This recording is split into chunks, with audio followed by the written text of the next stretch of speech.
He threw the necklace on the table like it was supposed to fix everything. That was the moment Amara knew. Not when she saw the photographs. Not when she drove to that hotel in the rain and watched through the glass like a stranger outside her own life. The moment she truly knew it was over was when Matteo Vitale walked through the front door of their $11 million home, dropped a diamond necklace worth more than most people's annual salary onto the dining room table, and smiled at her like a man who had never done a single wrong thing in his life. Like the necklace was an apology. Like the necklace was enough. Amara looked at that diamond sitting on the mahogany table.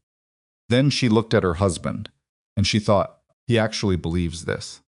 That was the night everything changed. Not just for her. For all of them. If you've ever loved someone who stopped seeing you, really seeing you, then you already know how this story feels. And if you've ever had to choose between the life that looks good from the outside and the truth you've been swallowing for years, then stay with me. Because Amara Bennett Vitale's story isn't just about betrayal. It's about a woman deciding after 11 years of being invisible inside a very expensive cage that she was done being quiet.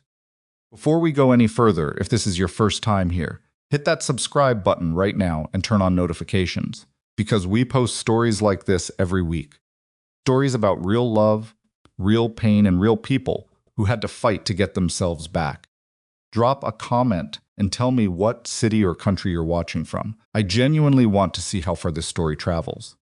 And if you're already a part of this community, hit that like button and let's get into it. Because trust me, you are not going to want to miss a single minute of what Amara did next. The first thing people always noticed about Amara Bennett Vitale was her posture. She stood straight in a way that didn't look practiced. It just looked like her, like she'd been built with a spine, made of something stronger than most people's. Even in grocery stores, even in school pickup lines, even in the rare moments when she let herself look tired, she carried herself like a woman who knew exactly who she was.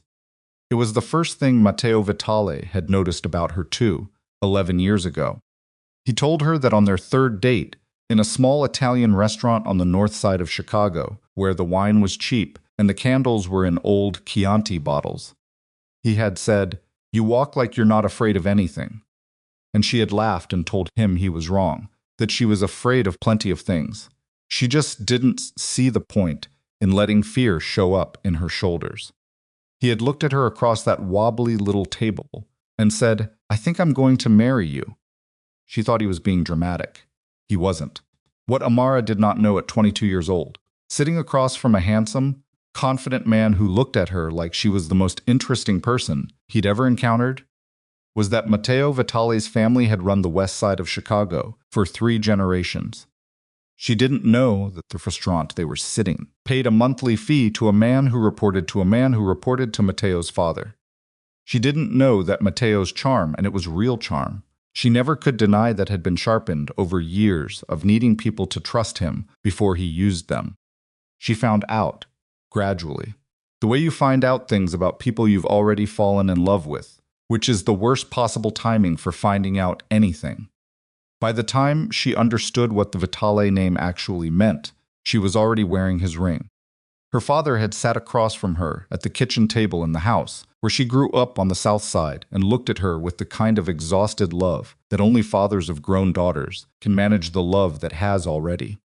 Accepted it lost the argument before the argument started. He said, "Amara, baby, are you sure you know what you're getting into?" She had said yes. She wasn't. But she married him anyway, because Matteo was also, genuinely, the most alive person she had ever been around. He filled rooms. He remembered everything you ever told him. When he laughed, it came from somewhere real, and in those early years, he made her feel like she was the center of something important, like all of that energy and all of that attention had finally found its proper home, which was her. She told herself the other parts of his life were separate. She told herself she wasn't involved, didn't know enough to be involved, and that as long as she kept her hands clean and her heart open, she could love this man without inheriting everything that came with his name. For a while, she almost made it work. They had a home in Lincoln Park first. Then the estate on the lake when Eli was born, the The kind of house that other women at Eli's school would glance at on school auction nights and then look quickly away from. The way people look away from things that are a little too much. Amara had decorated it herself over 2 years, one room at a time, because she needed to feel like something in that house actually belonged to her. Eli was born in January 9 years ago, during a blizzard that shut down half the city. Matteo had been at the hospital for the delivery, and that was one of the things Amara held onto in the hard years later. He had been there for that. He had held his son with hands that could do terrible things and looked genuinely undone by it. She had never seen him vulnerable in exactly that way, before or since. She held on to that too. She held on to a lot of things over the years. You have to. When the person you love keeps making, you need something to hold on to. The missing dinner started before Eli's first birthday. She told herself it was the business. Whatever the business was, she had learned not to ask specific questions about the business. She told herself all men went through phases of overworking. She told herself Matteo would find his balance. He didn't find his balance. What he found eventually was Celeste Marconi. The night everything broke open started like 100 other nights. Amara had made dinner. Not because she had to. They had staff, they always had staff, but because cooking was one of the things she did when she needed to feel normal. She'd made the lamb chops Eli liked, the ones with the rosemary that took 40 minutes and made the whole kitchen smell warm. She had set the table for 3, even though she already knew, in the way she had learned to know without asking, that Matteo probably wasn't coming home. Eli sat at the table and ate his dinner and told her about a project he was doing in school about the Chicago River, and how they'd learned that someone had reversed the river's flow a long time ago. And that was apparently a whole thing. And did she know about that? Because he hadn't known about that, and it seemed important. She told him she did know that she actually loved that story, and they talked about it for 20 minutes, while the third place setting sat untouched. At 8:15, Eli went upstairs to finish his homework. At 8:40, Matteo called. Emergency business meeting, he said.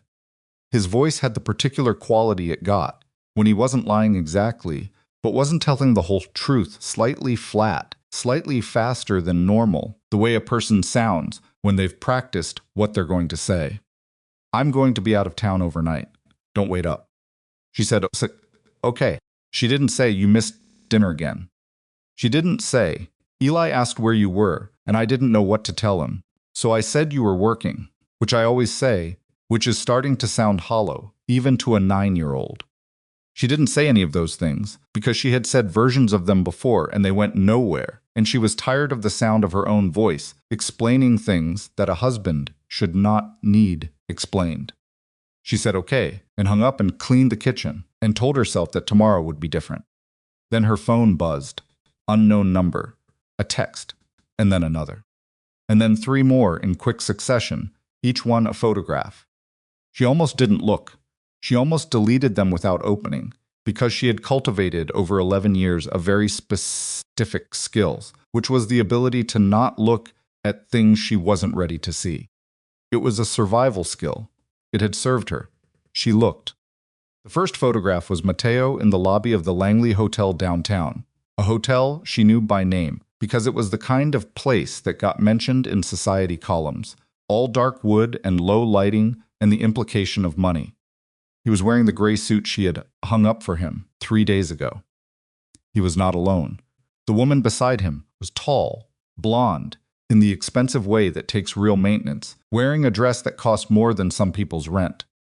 She was laughing at something. Her hand was on Matteo's arm, in a way that wasn't casual, in the way that said, I know this arm. This arm knows me. The second photograph was them at a table in the hotel's private restaurant.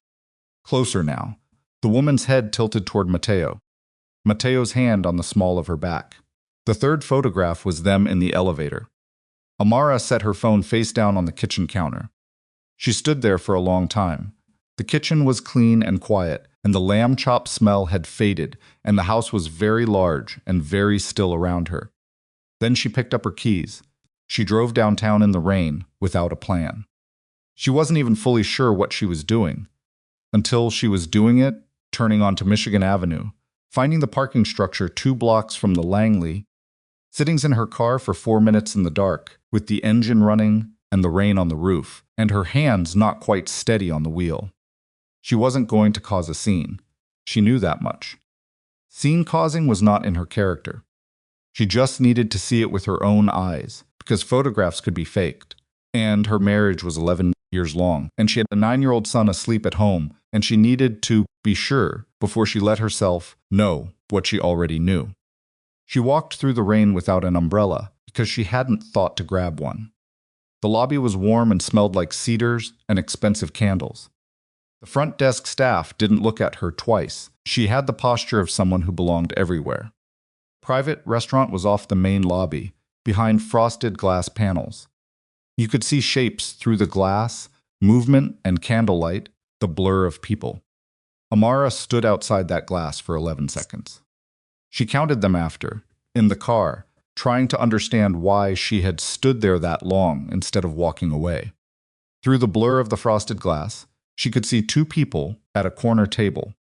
She couldn't see faces, but she could see the way they were leaning toward each other, not the way 2 business associates lean, not the way 2 old friends lean, but the way 2 people lean when the table between them feels like an inconvenience. She could see the shape of Matteo's hands. She knew those hands. She had held those hands in a hospital while her father was dying. She had felt those hands shake once, just once, when Eli had a febrile seizure at 3 years old, and they'd rushed him to the ER, and Matteo had sat in that waiting room, looking small in a way he never looked. And he had reached for her hand and held it so tight, it left a mark. Those same hands were now reaching across a table in a hotel restaurant toward a woman whose name Amara didn't even know yet. She took off her wedding ring. She didn't throw it. She didn't drop it dramatically. She just slid it off her finger and held it in her palm for a moment, feeling its weight, which was not very much really, for something that was supposed to mean everything, and then she put it in her coat pocket.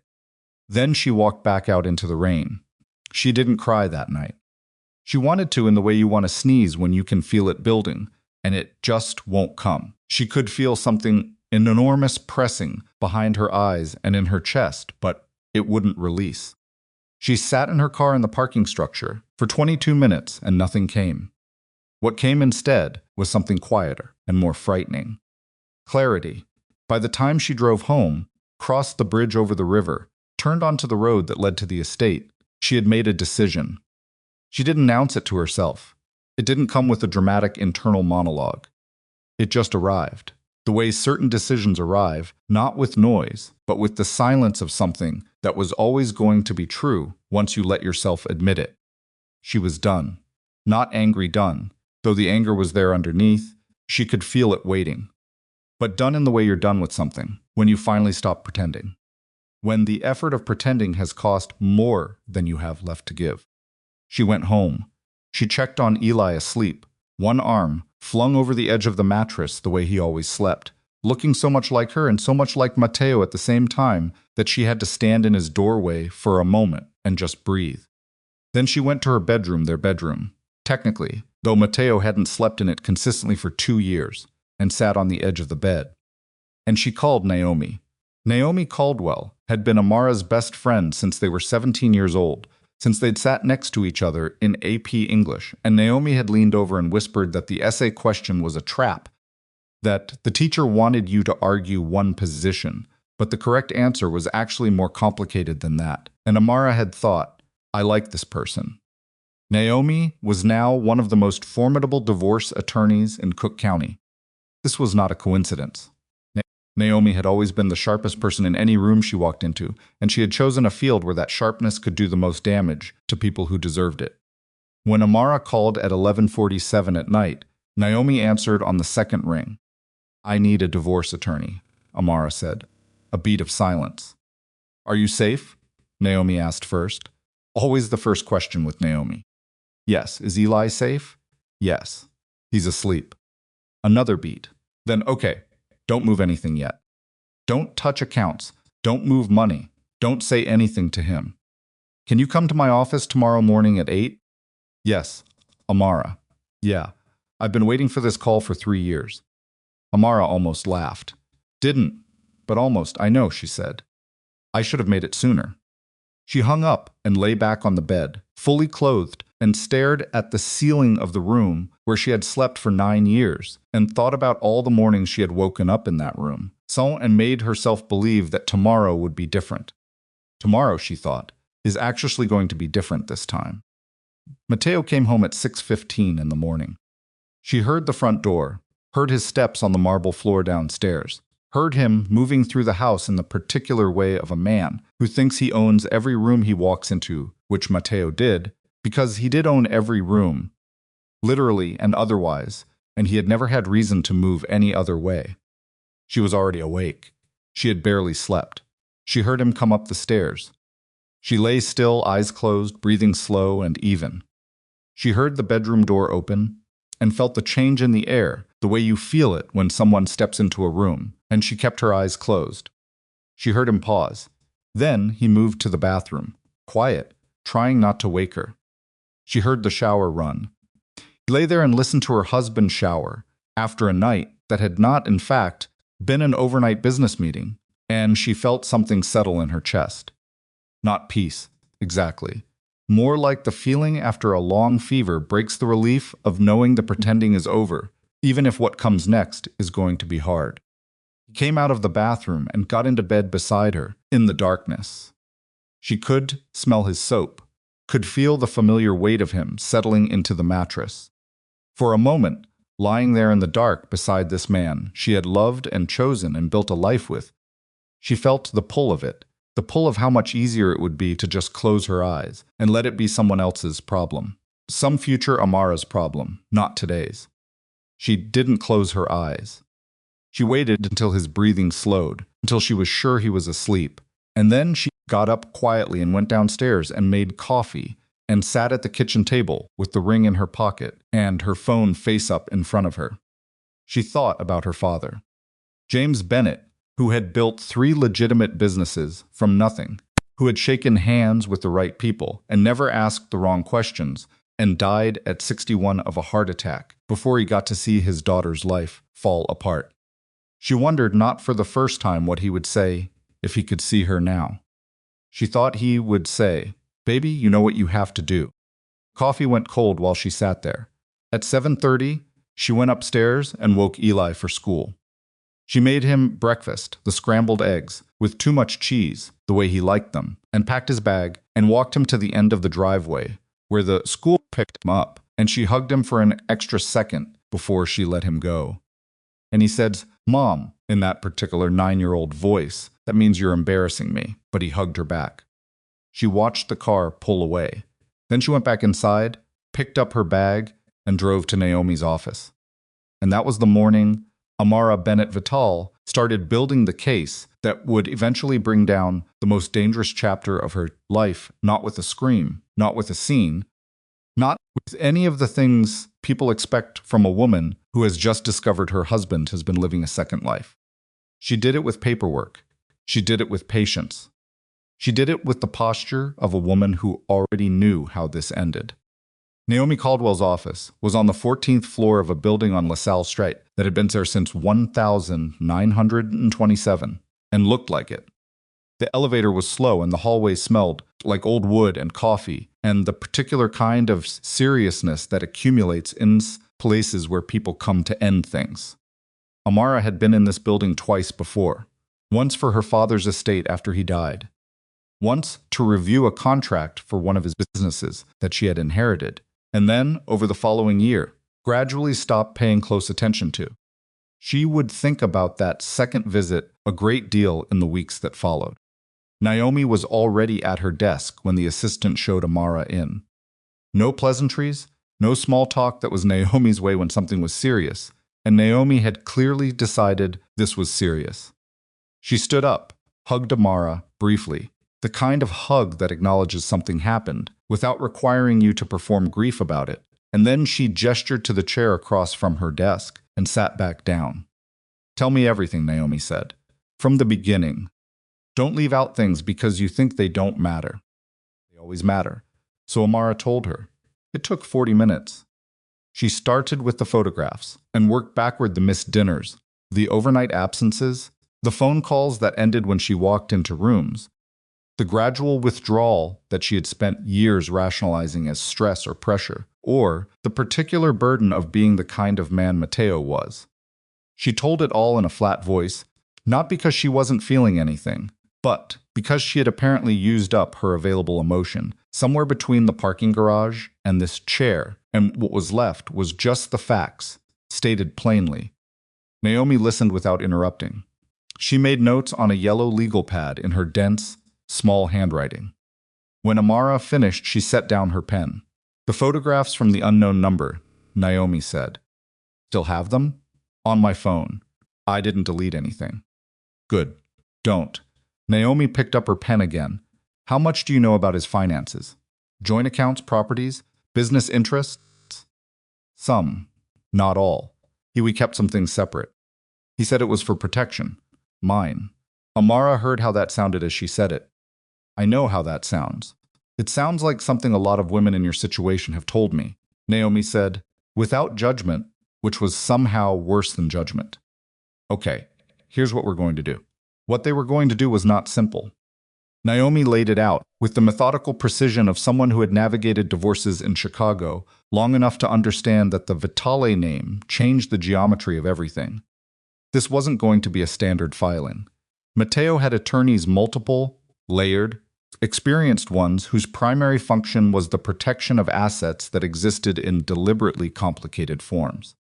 Any move Amara made too early or too visibly would trigger a response before she had the evidence she needed to protect herself.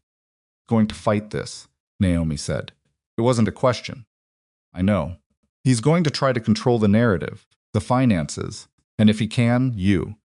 Not because he wants you back necessarily, but because men like Matteo do not accept losing something they consider theirs. Especially not publicly. Amara said nothing. I need to ask you something, and I need you to answer honestly. Okay. Are you afraid of him? The question sat in the air. Amara turned it over. She thought about Matteo's hands on the small of another woman's back.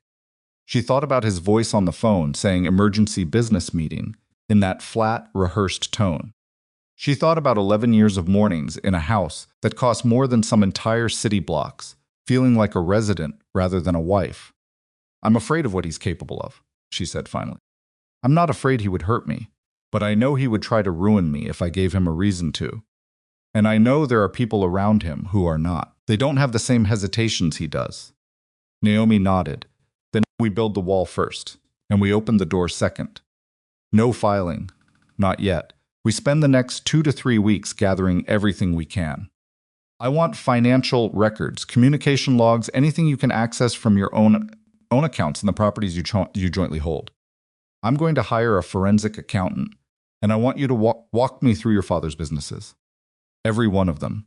At the mention of her father's businesses, something shifted behind Amara's sternum. Why? Naomi looked at her for a beat too long.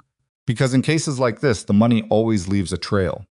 And sometimes that trail goes through places the other party assumed would never be examined. Amara drove home from Naomi's office in a silence so complete. She turned off the radio halfway there because even music felt like an intrusion. She kept thinking about her father, about the 3 companies he had left her property management firm, a small logistics operation, a commercial laundry service, all of them running at modest profits. All of them overseen by managers Amara trusted and largely didn't interfere with. She had considered them a kind of inheritance she hadn't earned but was responsible for. She'd felt vaguely guilty about how little attention she paid them. She had a feeling she was about to pay a great deal of attention to them. Matteo woke at noon, which he sometimes did when he'd had a late night, and came downstairs in a gray t-shirt and sweatpants, looking like a man who had no idea that a very specific clock had started running. Amara was in the kitchen. She was on the phone with Eli's school about a field trip permission form. She held up one finger toward Matteo, the universal signal. For one moment, finished the call, and then turned to face him, with an expression she had spent the morning practicing, without realizing she was practicing it. Neutral, calm, present without being warm. Coffee's fresh, she said. He poured a cup and leaned against the counter, and looked at her with the half-awake calculation that had always been part of how Matteo Vitale moved through the world. Even at noon, even in sweatpants, he was reading the room.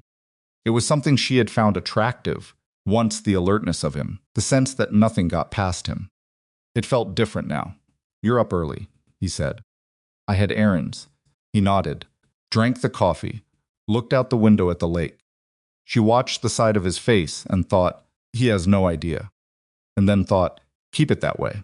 "I'll be home for dinner," he said, almost like a peace offering. "Tell Mrs. Reyes not to bother. I'll order from Lucia's." "Okay," Amara said. She turned back to the kitchen counter and started unloading the dishwasher, listening to his footsteps as he moved back through the house, listening to the sound of ordinary life continuing in rooms where something had already invisibly, irreversibly broken. He was not home for dinner. She had not expected him to be. She ordered a pizza for Eli, not from Lucia's, just from the regular place Eli liked with the garlic butter crust. And they ate it at the kitchen counter, while Eli told her about a kid at school who had brought an actual live frog in his backpack, and what had happened when the frog escaped during third period. And Amara laughed in the right places and asked the right questions and thought about forensic accountants. Later that night, after Eli was asleep, she sat in her father's old reading chair. She had kept it, moved it to the small study off the main library. Not because it was beautiful, but because it was his, and she opened her laptop and started looking at documents. Property management company first. She had the quarterly reports going back 3 years, which she had received by email and opened, and not read carefully because everything had seemed to be in order, and she had not known she needed to look for anything specific. She looked now. She wasn't a forensic accountant. She wasn't even particularly financially sophisticated in the technical sense. But she was smart, and she had grown up watching her father run his businesses with a rigor she had absorbed, without knowing she was absorbing it.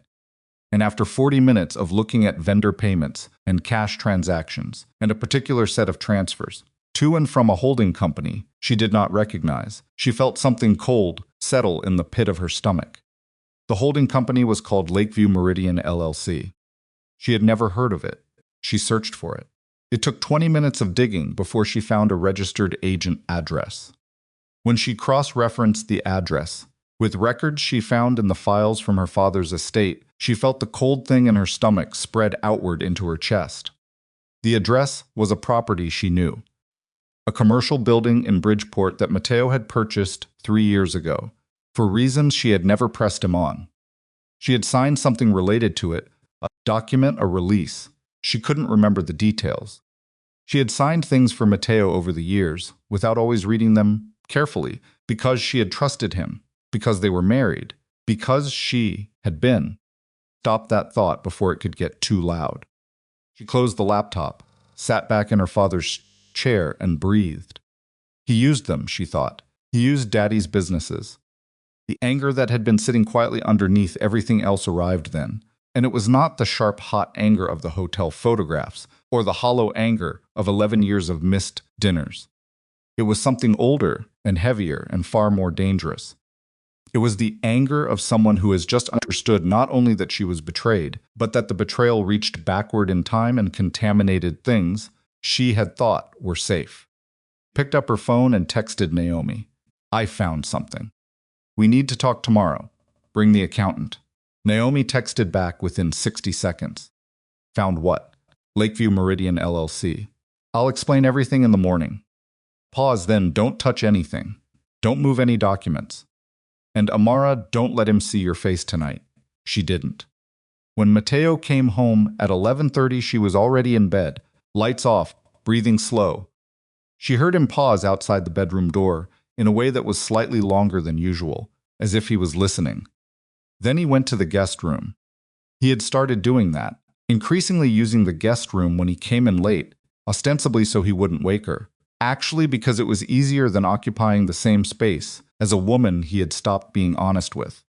She lay in the dark and stared at the ceiling and felt the shape of the next several weeks stretching out in front of her like a road. She had no choice but to walk. The meeting with the accountant was on a Thursday morning, 3 days later. His name was Conrad Webb, a thin, precisely dressed man in his late 50s who specialized in what Naomi called marital financial forensics, which meant he spent his professional life finding money that people were trying to hide from their spouses. He had the careful manner of someone who delivers bad news regularly, and has made peace with that being his function. He looked at the documents Amara had brought carefully photographed, not removed from the house, because Naomi had been adamant about that, and he asked her questions in a quiet, methodical way for 90 minutes. Then he set down his pen.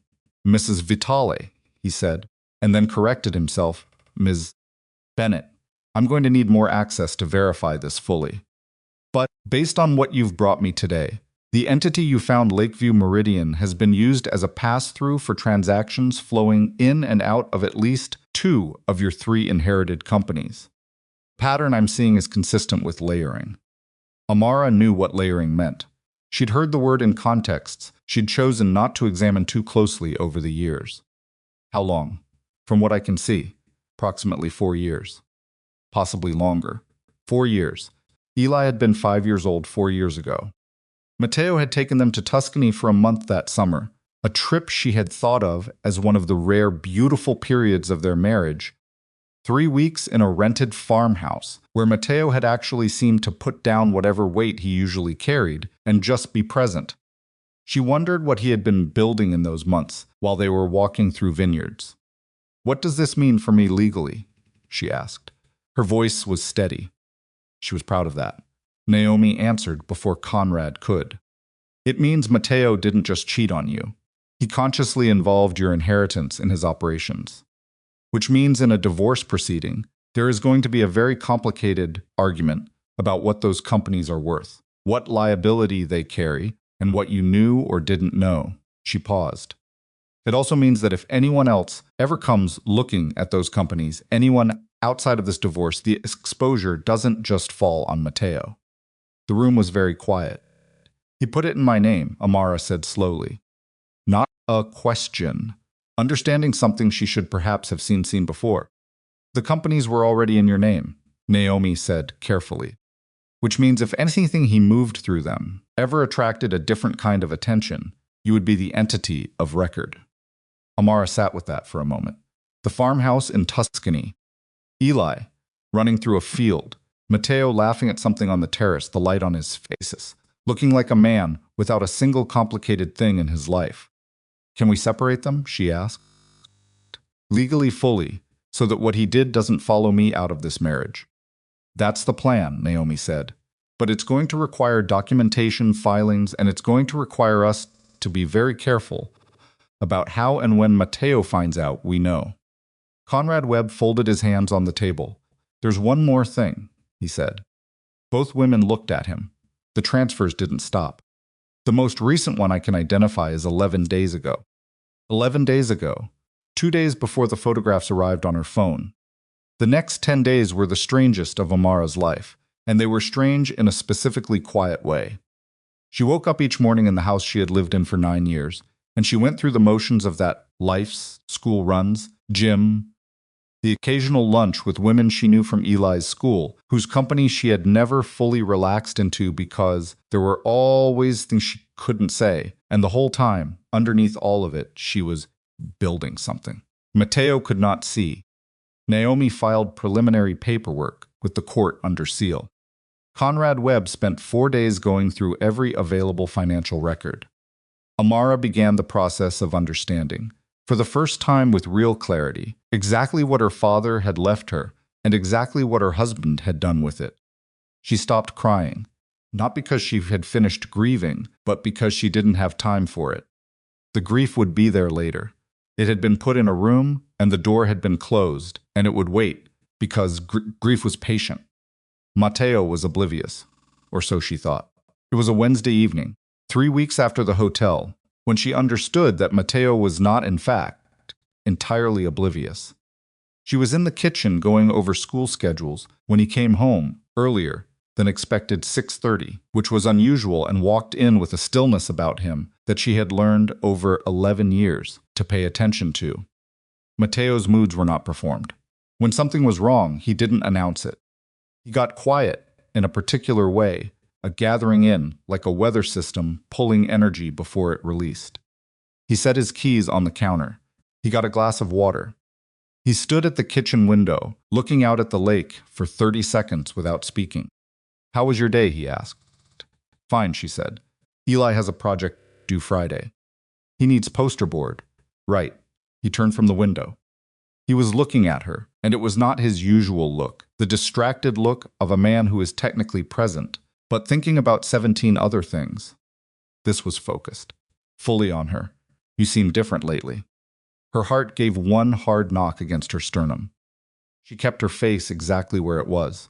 "Different how?" "I don't know." He leaned against the counter, his arms crossed. "Not aggressive, more like you are concerning something?" "Quieter. I'm tired," she said. "It's been a long few weeks." "You went to see Naomi." The words landed like a stone in still water. She felt the ripple move through her, but she did not react to the ripple. "I had lunch with her," she said. "We haven't seen each other in months." He looked at her for another 3 seconds. She looked back. She had spent 11 years learning to read his silences. She suspected he had spent 11 years learning to read hers. This was the thing about long marriages, even ones that had gone rotten. They created a particular kind of intimacy that did not leave, just because everything else had. "She's a divorce attorney," he said. "She's my friend," Amara said. "She's been my friend since we were 17 years old." Another silence. "I know," he said. And then he picked up his keys and his jacket and walked back out of the kitchen, and she heard him on the phone before he reached the front door, his voice low, and the words not quite audible, and the front door closed, and the house was quiet again. She stood in the kitchen for a full minute after he left. Then she texted Naomi, "He knows I saw you. Not what we're doing, I don't think. But he's paying attention." Naomi's response came in 2 minutes. "Speed up the timeline. I'm moving the filing to next week." The filing was not what broke things open. What broke things open was Celeste. Amara hadn't thought much about Celeste Marconi as a person. She had thought about her as an object of betrayal, a symbol, a name. She hadn't thought about her as a woman who might have feelings or complications or her own set of problems with Matteo Vitale. She thought about her differently after the call. It came on a Friday afternoon, 2 days before Naomi was set to file. Amara's phone rang, unknown number, and she almost ignored it. She had learned caution about unknown numbers, but something made her answer. "Is this Amara?" A woman's voice. "Careful, who is this?" Pause. "I think you know who this is." She did. The voice had a quality she recognized from the way Matteo had once described women in his world. Careful, managed, accustomed to navigating spaces where saying the wrong thing had consequences. "What do you want?" Amara said. "I want to tell you something," Celeste said. "Not because I owe you anything, and not to apologize, because I don't think an apology from me would mean anything to you right now." "You're right about that. He told me you wouldn't leave." Her voice was flat. Not cruel, just accurate, like she was reporting a weather forecast. "He said you were..." She paused. "He said you were comfortable, that you liked the life too much, that you would never actually do anything." The silence on the line was enormous. "He said that?" Amara asked. "Many times. Over many months." Another pause. "I'm telling you because I found out 3 days ago that everything he told me was also a lie. I was not the only one he was..." She stopped. Started again. "I was not what he told me I was. And I think you deserve to know that he considered you a certainty. Something he could count on staying in place." Amara said nothing for a long time. "I want you to know," Celeste said, "that if you file for divorce, and you need someone to speak to what happened, I will speak to it." Call ended. Amara stood in the kitchen of the estate on Lake Michigan, her phone in her hand, the afternoon light moving across the water outside the window, and she thought about what Matteo had said. She's comfortable. She likes the life. She would never actually do anything. She thought about her wedding ring, still sitting in the pocket of the coat she had worn that night. She thought about the reading chair in the study. She thought about Eli running through that Tuscan field. She picked up the phone and called Naomi. "File it Monday," she said. "And I have a witness." She hung up and set the phone on the counter and looked out at the water for a long time. And what she felt was not triumph, and was not peace, and was not grief. It was the feeling you get when a door finally closes on something that should have closed a long time ago. And the click of the latch is both a relief and the loneliest sound you've ever heard. And you stand in the new silence of it and understand that the next room is completely uncharted, and you're going to have to walk into it anyway, and you will, because you're someone who keeps moving, even when moving is the hardest thing. She straightened her shoulders. She started dinner. The filing happened on a Monday morning at 9:17, and by 11:45, Matteo Vitale knew. Amara had expected it to take longer. She had imagined naively, she understood now that she would have at least the afternoon. That she would be the one to control when and how he found out. That she would come home to find him already sitting with it, already past the first shock, and she could walk in with her back straight and her voice level and say what she had prepared to say. Instead, her phone rang at 11:52 while she was sitting in Naomi's office going over the filed documents, and it was Matteo's number. And when she answered, the silence on the other end lasted 4 full seconds before he spoke. "Come home," he said. Not a question, not a request. The two words had the particular weight of something that had been compressed into the smallest possible shape, because the full size of it was too large for a phone call. "I'll be home this evening," she said. "Now, Amara." She looked at Naomi across the desk. Naomi was watching her with the focused attention of someone reading a situation in real time. Amara mouthed, "He knows." Naomi nodded once and reached for her own phone. "I'll be home at 5, Amara said into the phone. "We can talk then." She hung up. Her hands were not shaking. She noticed this with a kind of distant surprise. She had expected her hands to shake, had expected some physiological evidence of what she was feeling, which was a high, cold fear sitting just below her sternum like a swallowed piece of ice. But her hands were steady on the phone, and her breathing was even, and she thought, 11 years of holding yourself together will do that. "Do you need security?" Naomi asked. Direct, no preamble. That was the thing about Naomi. She never softened the questions that needed to be asked straight. "No," Amara said. "Then I don't think so. It won't be physical." She believed this. She had seen Matteo angry many times over 11 years, had seen him in the kind of cold rage that made rooms go silent and grown men look at their shoes, but he had never, not once, directed that particular energy toward her in a way that made her feel physically threatened. It was one of the few lines he'd held. "But I want you available by phone." "I'll be sitting right here," Naomi said. "You call me the second you're inside that house, and you do not hang up unless you absolutely have to. Leave the line open if you can." Amara picked up her bag. She stood up and straightened her jacket and looked at her reflection in the dark glass of Naomi's window for a half second, just long enough to confirm. She looked like herself, or at least like the version of herself she needed to be for the next several hours. And then she walked out. She drove home along the lake, and the water was gray and choppy, under a November sky the color of old concrete. She thought about the first time she had driven this road, moving into the estate, Eli asleep in his car seat in the back, Matteo's hand on her knee as he drove. She had looked out at the lake and thought, this is my life now. This big, impossible, beautiful life. She had not understood at 31 that you could live inside something beautiful and still be disappearing inside it. She pulled into the driveway at 12:40. His car was there. So was another car, a black Escalade, she didn't recognize, parked to the left of the main entrance with the particular stillness of a car that had not been there long. Someone was with him. She noted this without panicking about it, filed it in the part of her brain that had been running cool calculations since the morning she walked out of that frosted glass window in the rain. She opened the front door, and inside the house was Matteo, and beside him was a man named Frank DeLucci, who was Matteo's attorney, not the divorce attorney. The other one, the one who handled the kinds of legal matters that didn't get discussed in polite company. And there was also, which she had not expected, a man she didn't know sitting on the couch in her living room with the posture of someone who was not there as a guest. Matteo looked at her when she walked in, and the look was she'd spent 11 years reading his face, and she could say with certainty that she had never seen exactly that look before. It was not pure anger. It was something more complicated, and in some ways, more frightening than anger, which was the look of a man who has realized he miscalculated something fundamental and is trying to determine how badly. "Who is that?" she asked, nodding toward the unknown man on her couch. "Nobody you need to worry about," Matteo said. "This is my house," Amara said.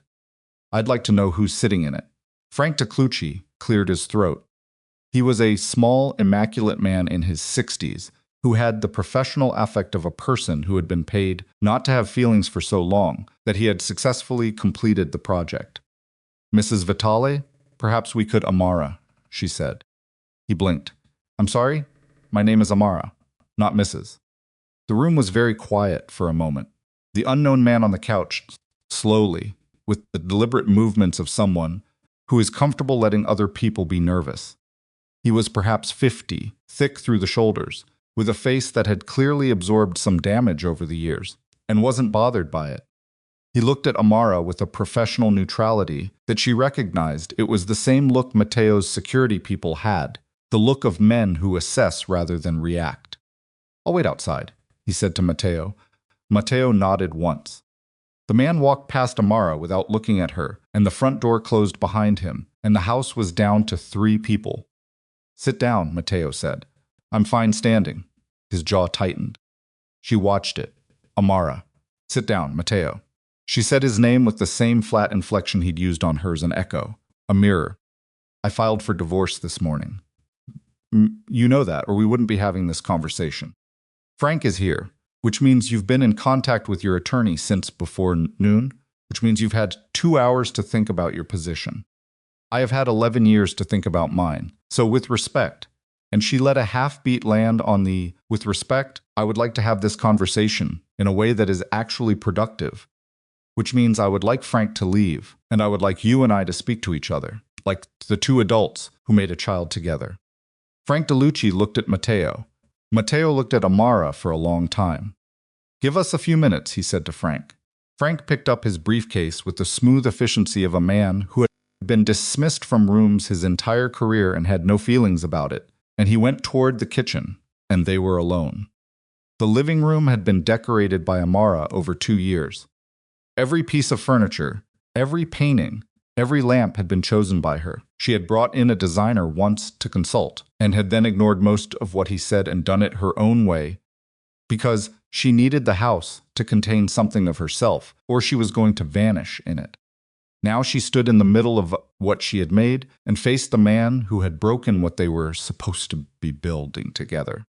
Matteo put his hands in his pockets. This was his default when he was containing something. The hands went in the pockets, so they weren't available to do what they wanted to do. "Who helped you?" he asked. "That's your first question." "Yes, Naomi."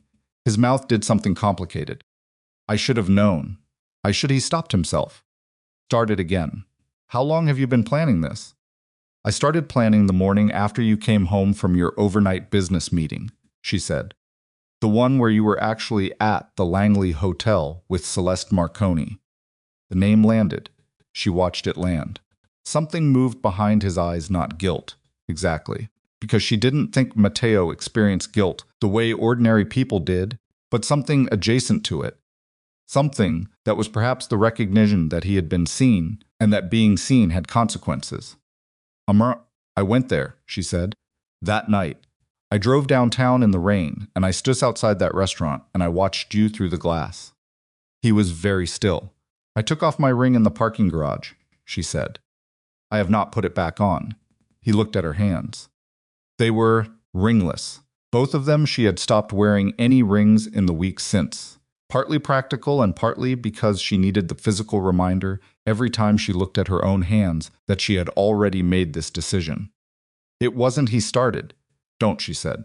He stopped. "Don't tell me what it wasn't," she said. "I know what it was. I know how long it was. I know about the apartment on Erie Street. I know about the trips to Montreal and to Miami. I know about the jewelry, and I know about the restaurant on Oak Street that you took her to 3 weeks before our anniversary." She kept her voice level. Level was the only way to say these things, without the level breaking. "I know things that would take you the rest of this afternoon to lie about convincingly. So let's not spend the afternoon that way. Matteo took his hands out of his pockets. He looked at the ceiling for a moment, then back at her. When he spoke, his voice was lower. I made a mistake, he said. You made a choice, she said. For months. That's not a mistake. A mistake is once, and it's an accident. What you did was a decision you kept making every time you could have stopped and didn't. He didn't argue with this. That, oddly, was the moment she came closest to something that wasn't quite grief, but lived in the same neighborhood, watching him not argue, watching him receive what she's saying without deflecting it. Because for all the things Matteo was, he was not a man who could look at an accurate accusation and call it inaccurate. It was one of the things she had once found admirable about him. It had a different quality now. I want to talk about the companies, she said. And then she watched his face change. It was a small change, and a person who didn't know him well would have missed it. A fraction of something, a tightening around the eyes, a very slight shift in how he was holding his shoulders. Gone in less than a second. But she caught it because she was looking for it, because Naomi had told her, when you bring up the companies, watch his face. Don't let him see you watching, but watch. What companies? He said. My father's companies, she said. The property management firm, the logistics company, the laundry service. The ones I inherited, the ones that have been processing transactions through Lakeview Meridian LLC for the past 4 years. The silence that followed was a different kind of silence from all the other silences in the conversation. This one had a texture to it. I don't know what you're talking about, Matteo said. And Amara understood, with a clarity she would think about many times in the months that followed, that this was the lie. Not the affair. She had half expected the affair, had feared it without letting herself name the fear, and when it came it was devastating, but not, in some deep structural way, surprising. The affair was something she could put in a box. The affair was human failing, ugly and painful and real. Companies were something else. The companies were calculated. Companies were her father, her inheritance, her name, made into a vehicle for things she had never agreed to and never would have agreed to. The companies were Matteo looking at the woman he married and deciding she was useful in a way that had nothing to do with who she actually was. Don't lie to me about this, she said. Her voice had changed. Even she could hear it. Something had gone out of it, some restraint or management, and what was left was just the bare fact of the thing. Not about this. You can lie to me about Celeste if you need to. I can't stop you. Don't you stand in my house and tell me you don't know what Lakeview Meridian is. Amara, don't. She took a breath. I have a forensic accountant, Matteo. I have 4 years of transaction records. I have the registered agent documents for that LLC. And I have Naomi, who has filed those documents with the court this morning as part of the divorce filing. She watched him absorb this. So the question isn't whether I know. The question is what you want to do about the fact that I know. He crossed the room, not toward her, to the window. He stood with his back to her, looking out at the lake, and he was quiet for so long that she counted, silently, to 37. It was temporary, he said finally. His voice was lower now, had lost some of its management. The arrangement. It was supposed to be. It was a bridge, Amara. Things needed to move through clean channels, during a period when everything else was being looked at, and your companies were clean. Your name was clean, and it was Mayans. Temporary, she repeated. Yes, 4 years. He turned from the window, and she saw something she had not seen on his face in years, perhaps ever in quite this way, something that might have been, in a person with less practice at controlling his own responses, desperation. I protected you, he said, the whole time. The structure of it was designed so that your exposure was my exposure, she said, and her voice cracked on the word exposure in a way she hadn't planned, a small fracture in the level surface she'd maintained. Matteo, my name, my father's name. You put it on documents that could have. If anyone had come looking, if the wrong agency had opened the wrong door, I could have. She stopped. Restarted. Eli could have had a mother under investigation. That was never going to. You don't know that. The level broke. Just for a moment she raised her voice, and it came out raw, and the sound of it surprised both of them, and she pulled it back almost immediately. But it had been there. It had come out, And it was real. You don't get to decide what was or wasn't going to happen to me. That was my name. My father worked 30 years for that name to mean something clean and honest, and you used it without asking me because you decided I didn't need to be asked. The room was very still. Matteo looked at her, really looked, the way he hadn't in years, without the distracted surface, without the calculation. Just looked. I know, he said quietly. It was perhaps the most honest thing he had said in the entire conversation. It was also the thing that made it hardest to stay in the room, because she was not prepared for him to be honest in exactly that way, at exactly this moment. And the honesty landed somewhere undited, and the grief she had put in a room with the door closed, shifted behind that door, and she felt the pressure of it. She did not let it open. I want a clean separation, she said. Her voice was level again. She had pulled it back from the edge and steadied it, and she would keep it there. Companies completely legally separated from any entity connected to you or your business. Conrad Webb will oversee the process. Naomi has the documentation. If that separation is complete and clean, the records of what Lakeview Meridian was used for stay inside the divorce proceeding and go no further. He understood her. She could see him understanding her.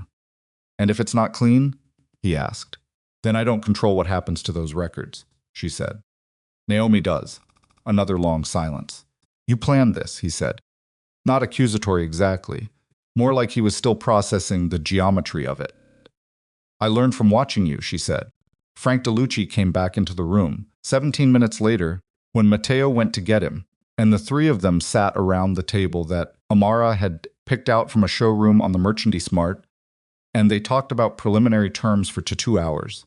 And it was one of the most surreal experiences of Amara's adult life, sitting in her own home, at her own table, negotiating the dissolution of her marriage with the focused practicality of a business acquisition. She held herself together through all of it. She held herself together when Matteo's phone buzzed 3 times in quick succession, and he glanced at it with the particular flicker of someone receiving information they'd been waiting for. She held herself together when Frank tried twice to steer the conversation toward an NDA that would have required her to make no public statements about any aspect of the marriage, which Naomi had specifically told her to refuse, and she did refuse, calmly, each time. She held herself together when Matteo walked her to the door, a strange, automatic courtesy that neither of them acknowledged was strange, and she picked up her bag and she left. She made it to her car. She sat in the driveway of her house for 6 minutes, and she let herself feel all of it. Everything she had been managing and containing and routing around for the weeks since the parking garage. The full weight of it landed on her chest at once, and she sat in the driver's seat with her hands in her lap and breathed through it. Not crying still. Something beyond crying, or before it, something that was just the body acknowledging that it had been carrying something very heavy for a very long time. Then her phone rang. How did it go? Naomi asked. He agreed to preliminary terms, Amara said. He knows about Conrad. He knows about the filing. Did he threaten you? No, she paused. Not directly.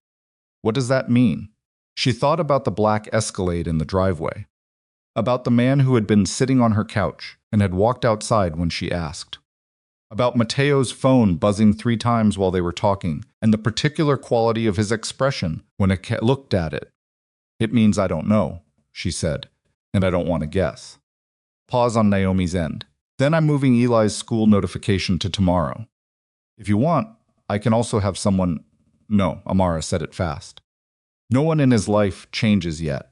I don't want him to feel anything before I've had a chance to talk to him. Okay, another pause. Amara, I need to tell you something. The particular quality of Naomi's voice made her straighten in her seat. Conrad called me an hour ago. He found something else in the records. Something we didn't have last week. The swallowed piece of ice was back. Tell me, one of the transactions through Lakeview Meridian, the largest one, from 8 months ago, it doesn't trace back to Matteo's primary organization. It traces to a different entity, a competing entity. Amara went very still. What does that mean? She asked, though some part of her was already constructing the answer and not liking its shape.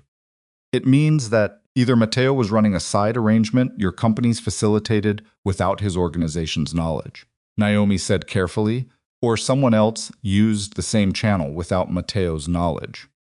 Either way, if the people who run Matteo's operation find out that your father's companies were used to move money for someone they consider a rival, they would think Matteo set it up, Amara said.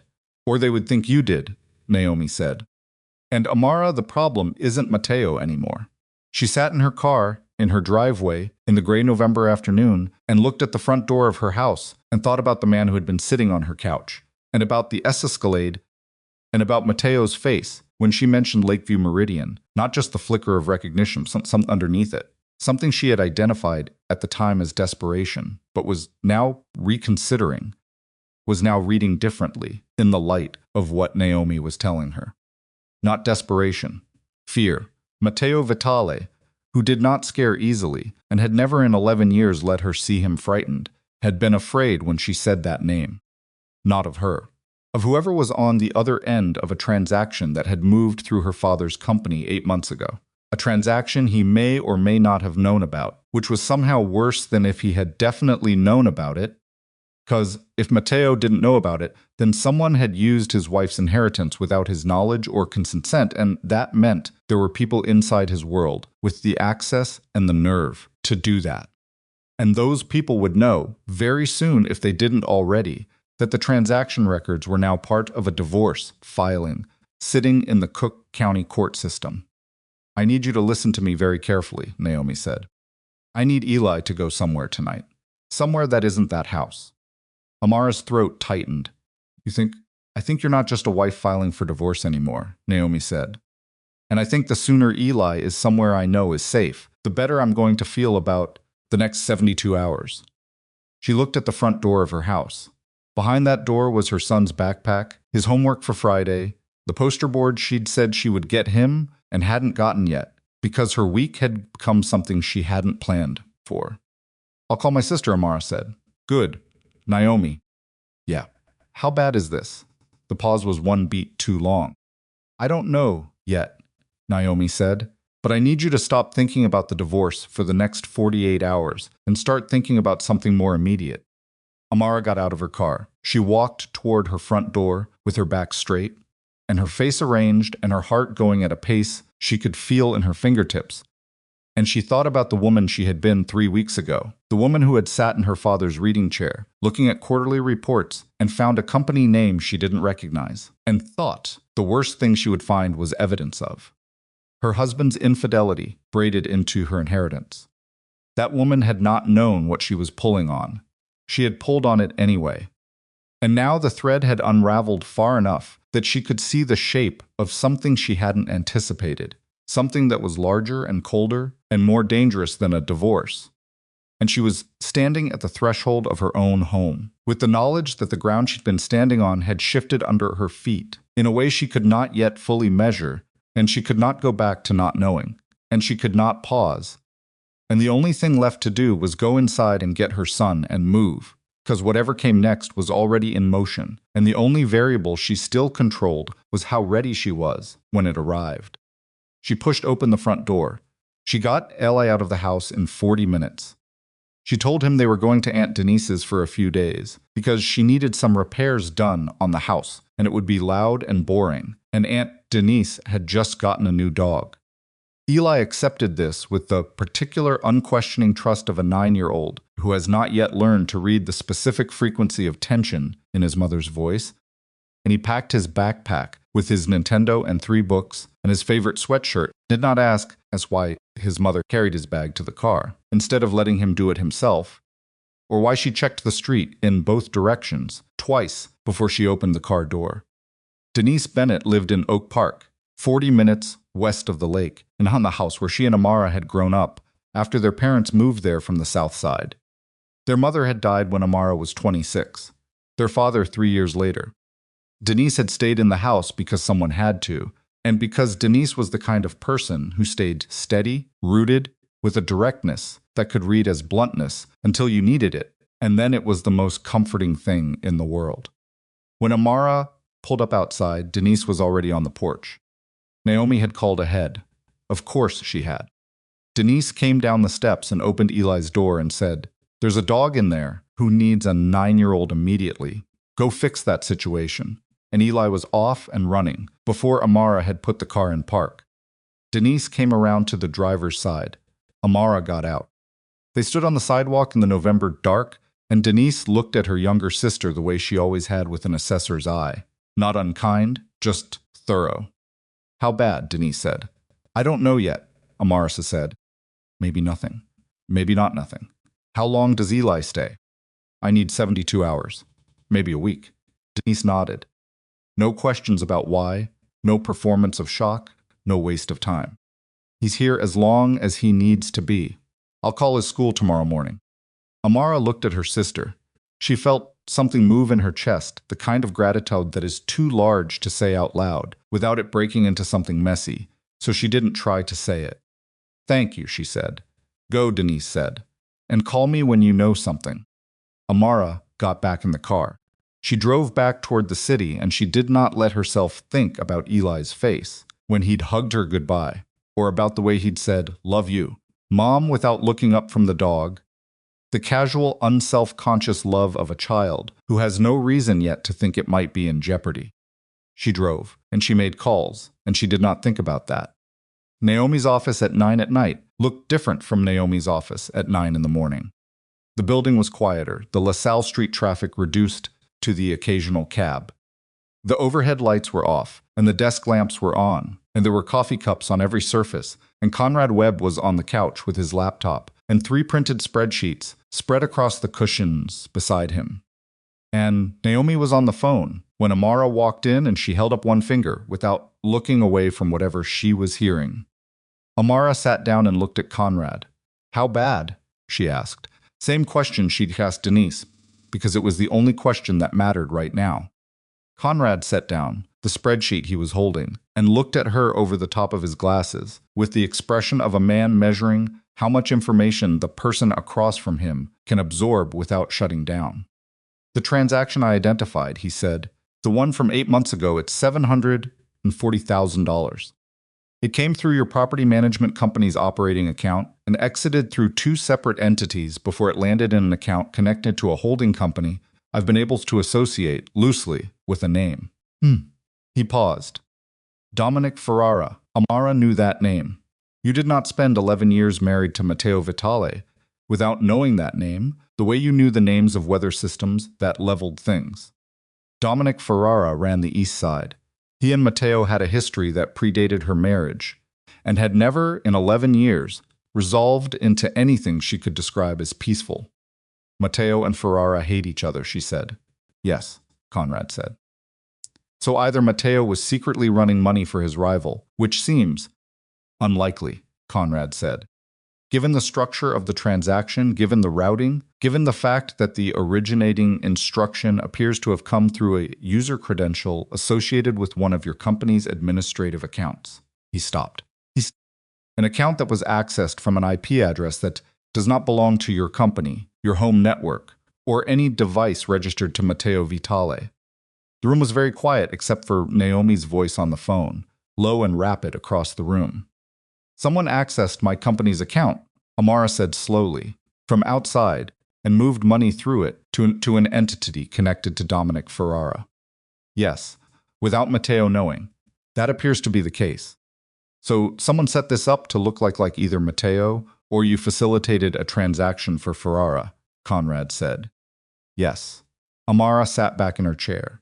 She thought about Matteo's face when she'd said the name Lakeview Meridian. She had read it as fear of her, fear of what she knew. She had been partially right, but the fear had been larger than that. It had been the fear of a man who has realized that something has happened in his vicinity that he didn't authorize and doesn't fully understand, and that the understanding, when it comes, is going to be very bad. Naomi hung up the phone and crossed the room and sat on the edge of her desk. She looked at Amara. "That was my contact at the U.S. Attorney's office," she said. Amara's stomach dropped approximately 3 floors. "They have been looking at Dominic Ferrara's organization for 14 months, Naomi said. "And in the course of that investigation, they have identified a series of transactions they believe are connected to Ferrara." 3 of those transactions. Amara, she stopped, and Naomi did not stop often. So when she did, it meant something.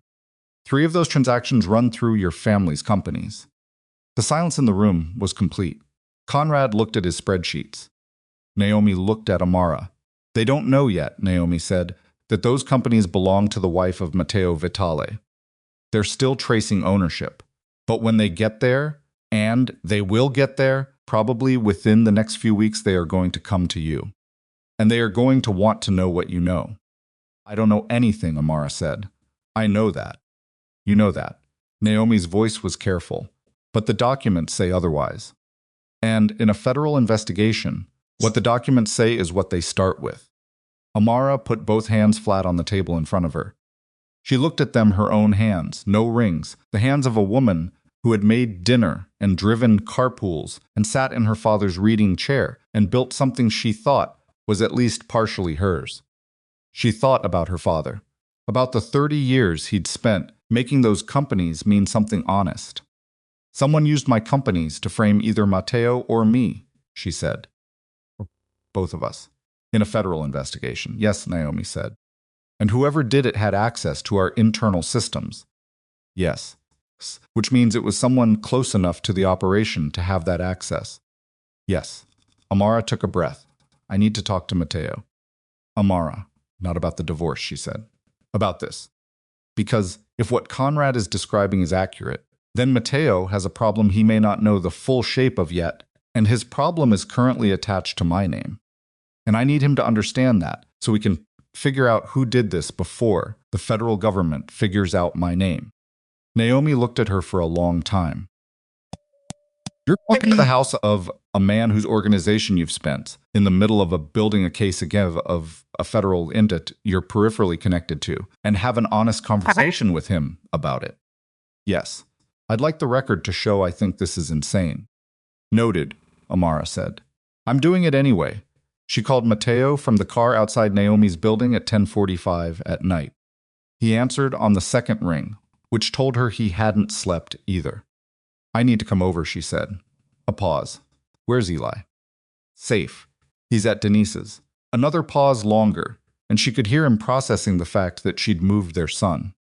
What happened? Not on the phone, she said. I'm coming over. She drove to the Gold Coast apartment. Matteo kept for nights when he didn't come home to this estate. She had known about the apartment for years.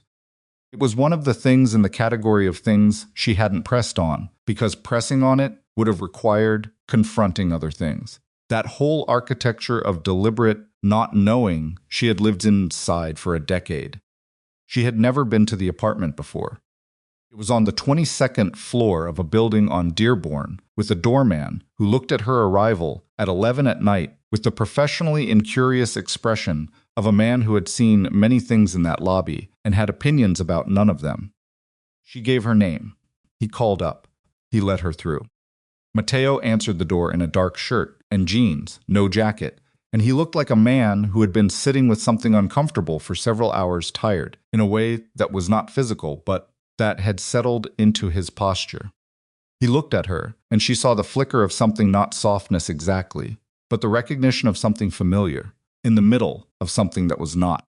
He stepped back, and she walked in. The apartment was spare. Dark furniture, minimal personal touches, the kind of space that is comfortable, but is not a home. It was a place to exist in, not a place to live in. There was a glass of something amber on the coffee table, and the television was on with the sound off. Some news channel showing footage she didn't look at. She sat down on the couch because her legs were tired. He turned off the television and sat in the chair across from her and waited. Dominic Ferrara, she said. Whatever he had been expecting, it wasn't that. She watched the name hit him, and she watched his face do something controlled and fast that she couldn't fully read. And then he set his elbows on his knees and looked at her with a focused attention that was, then, she thought, the most present he had been in the same room with her in years. What do you know about Ferrara? He said. I know that $740,000 moved through one of my father's companies 8 months ago and ended up in an entity connected to him, she said. I know it was accessed from outside our network by someone who is not you and is not me. And I know that The U.S. Attorney's Office has been investigating Ferrara's organization for 14 months and has identified those transactions. The silence was a different quality from any silence she had experienced with him before. This was the silence of a man standing at the edge of something. "How do you know about the investigation?" he asked. "Because my attorney has a contact," she said, "and because my name is on those companies, Matteo. My father's name. And when the federal government finishes tracing the ownership of those companies, they are going to come to me." He stood up. He didn't go anywhere, he just stood, the way some men do when a room becomes too small for what they're holding. He walked to the window and stood with his back to her, and she looked at the set of his shoulders and thought about the man she had married, and about the fact that loving someone for 11 years creates an intimacy that survives the destruction of the marriage. And she hated that this was true. "Someone accessed your company's systems," he said. "Not a question, yes. From inside the network. No. External access." Conrad traced the IP. He turned around. "Conrad Webb. My forensic accountant. I know who Conrad Webb is." Something moved through his expression, not anger at her. Something different. Something directed inward or outward. She couldn't tell which. "How long ago did he find this?" "This evening." He was quiet for a moment. "Then it's Perino." She looked at him. "Marco Perino," he said. His voice had taken on a flatness that she recognized as the specific tone he used when he was very sure about something and very unhappy about it. "He's been with my organization for 8 years. He handles systems, digital infrastructure. He's the only person outside of 2 others who would have had proximate access to the kind of credentials needed to touch your company's administrative accounts." He paused. "And he has a relationship with Ferrara's people that I was made aware of 6 months ago and did not act on quickly enough." "Why not?" "Because I needed to be certain," he said. "Because in my world, Amara being wrong about something like that doesn't the cost of being wrong is very high." She stared at him. "So you knew someone inside your organization might be feeding Ferrara, and you waited. And in the meantime, that person used my father's company to move money, and now there's a federal investigation with my name attached to it."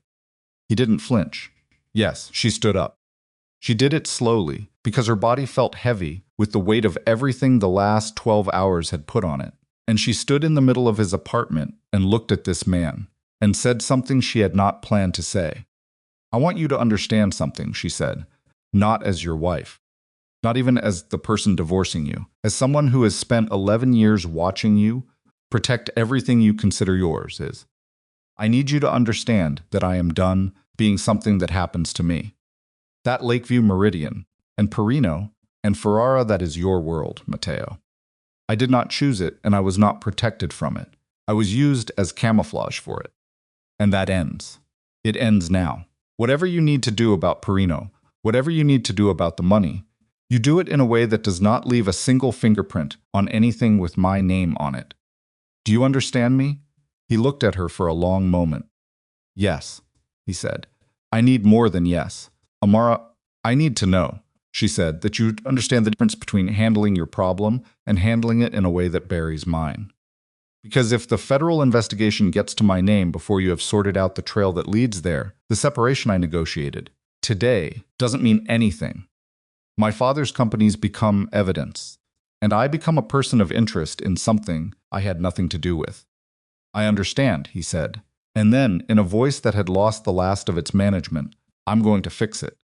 "You don't get to just say that, I know." He held her gaze. "I'm going to fix it, and you're going to watch me fix it, because Conrad Webb is going to track every transaction we unwind, and Naomi is going to have every document that comes out of it. I'm not asking you to trust me. I'm telling you what's going to happen." She studied his face.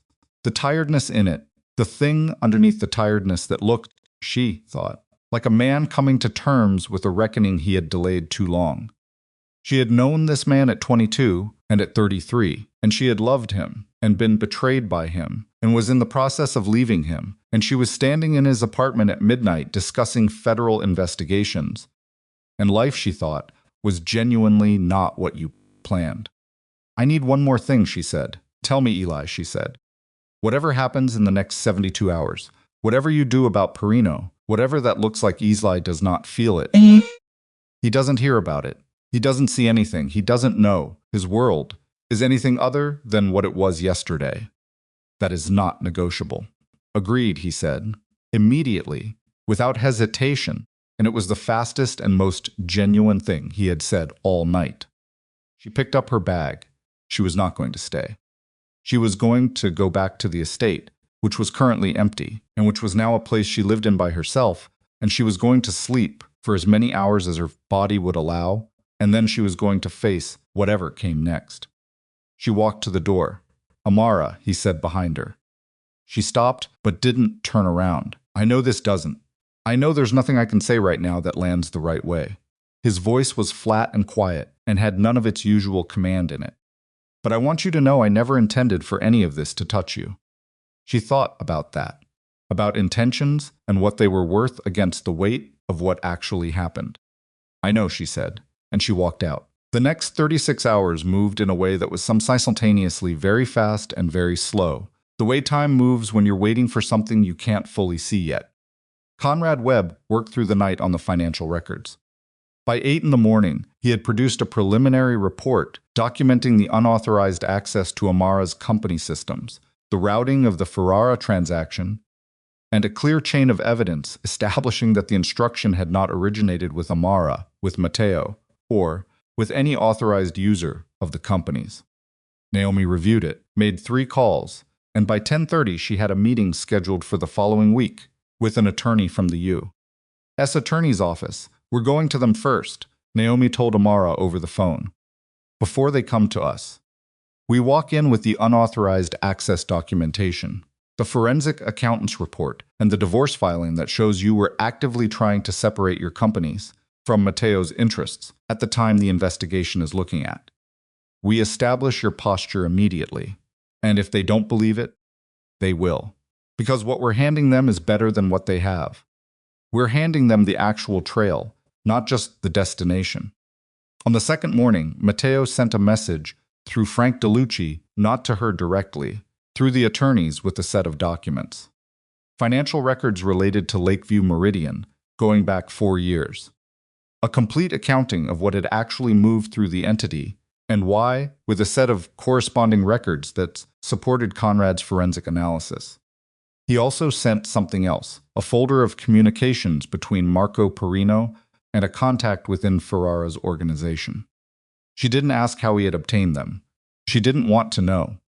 She sent them to Conrad and to Naomi. Conrad called her 40 minutes later. She could hear in his voice the suppressed excitement of a forensic accountant looking at exactly what he needed. Everything, he said. This puts Perino in the system. This shows the unauthorized access. This connects the Ferrara transaction to an actor who is neither you nor Matteo. Amara, this is the thing that keeps you out of this. She sat in the kitchen of the estate where she had made lamb chops and pizza and scrambled eggs with too much cheese, and she put her phone down for a moment and looked out at the lake and breathed. Then the divorce hearing was set. It was set for a Thursday 3 weeks out. And in the interim, the world moved at a pace that left her permanently 2 hours behind on sleep and running on coffee, and the particular kind of animal focus that kicks in when the options are focus or fall apart. The hearing date meant Matteo's attorneys became aggressive. Not in the way she had feared, not threatening, not heavy, but in the specifically exhausting way of legal aggression. The flooding of the process with motions and requests and challenges to the financial assessment, and a custody petition that, when Naomi read it to her over the phone, made her grip the counter so hard her knuckles went white. They wanted primary custody of Eli, not shared custody. Primary. The argument, as Frank DeLucci laid it out in the filing, was that Amara's involvement, even peripheral, even demonstrably unwilling in a federal investigation, created an environment of instability that warranted the court's consideration of Eli's primary residential placement. Naomi called it a pressure tactic. She said it with the clinical confidence of someone who had seen this exact tactic deployed before and knew how to dismantle it.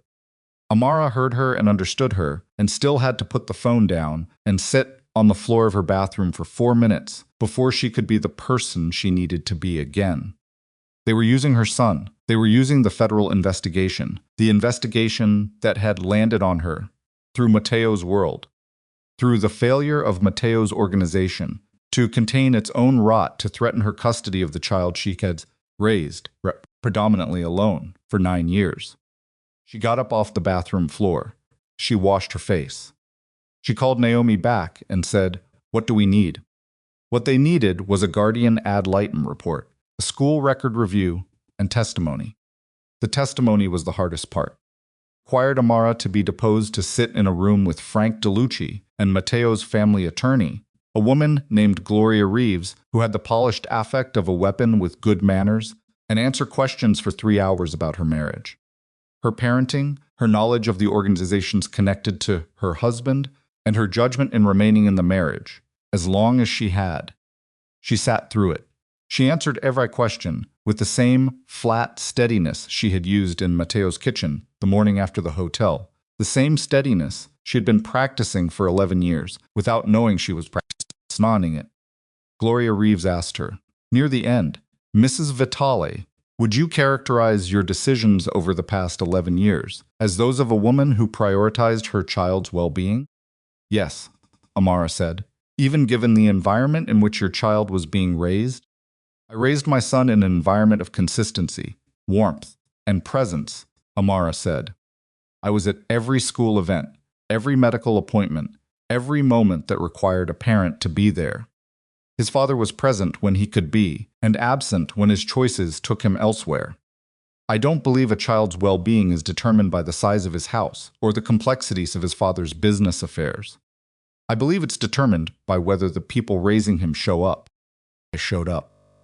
Gloria Reeves looked at her. "No further questions," she said. Then came the morning that would define everything else. It was a Tuesday, 8 days before the hearing, and it started with a call from Naomi at 6:47 in the morning that said simply, "Come to my office. Bring nothing. Come now."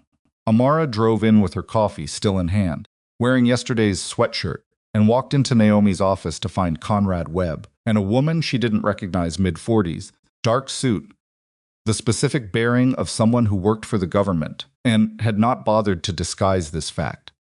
Naomi made the introduction. The woman's name was Sorensen. She worked for the U.S. Attorney's Office. She had reviewed the materials Naomi submitted. "Ms. Bennett, Sorensen," said, not Mrs. Vitale. She had clearly read the filing. "I want to be direct with you. The materials your team submitted have been reviewed, and I want to tell you personally that the documentation establishing unauthorized access to your company's systems is both credible and significant. It changes the shape of what we're looking at considerably." Amara set down her coffee. "What does that mean for me?" "It means that you are not a subject of this investigation," Sorensen said. "And it means that the cooperation your team has extended, particularly the Perino materials, is something the office is very interested in building on." There was a pause. "Building on how?" Naomi said, because Naomi always said the thing Amara was still organizing her thoughts around. Sorensen looked at Amara directly. "We'd like your companies to remain operational, as they are, for a defined period." She paused. "Under our observation." The room went very still. "You want to use my companies," Amara said slowly. "We want you to continue operating them normally," Sorensen said, "with our awareness, in exchange for which the transactions already in question are contextualized in a way that removes any residual exposure for you personally." Amara looked at Naomi. Naomi's expression was carefully neutral, which was how Naomi looked when she was thinking fast and had not yet formed a recommendation. "How long?" Amara asked. 60 to 90 days. She thought about her father, about his 30 years, about the companies that carried his name and his sweat, and the fact that someone had turned them into a pipe without her consent or knowledge. She thought about Eli at Denise's house, sleeping with his Nintendo and his books and the new dog. She thought about the hearing in 8 days and the custody petition, and Gloria Reeves asking her whether she had prioritized her child's well-being. She thought about what her father would say. "Baby, you know what you have to do." "I need 24 hours," she said. Sorensen nodded. You have it, Sorensen left. Naomi closed the office door and turned around and looked at Amara with the exhausted focus of a woman who had been fighting on multiple fronts for 3 weeks and was running on approximately the same amount of sleep as Amara. Tell me what you're thinking, Naomi said.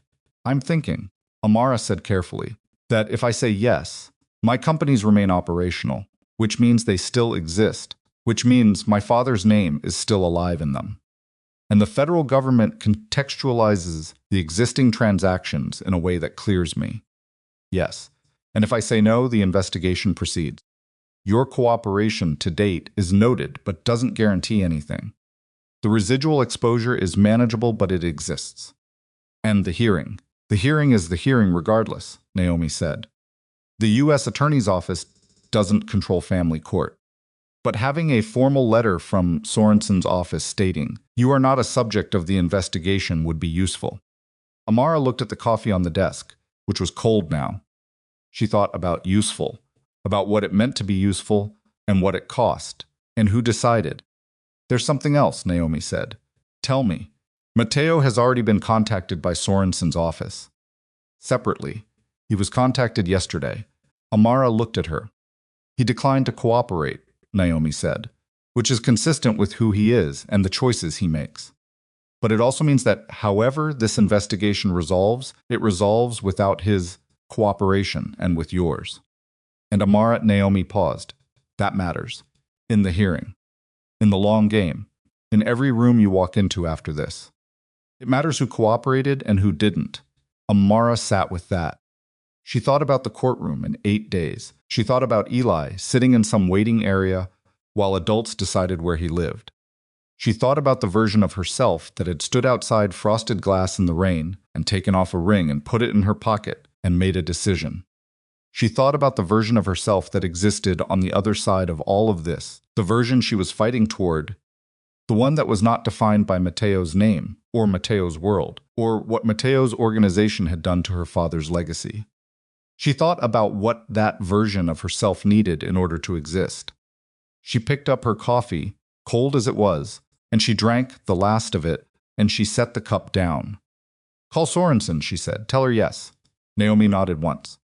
She reached for the phone, and then Amara's own phone rang. It was a number she didn't recognize.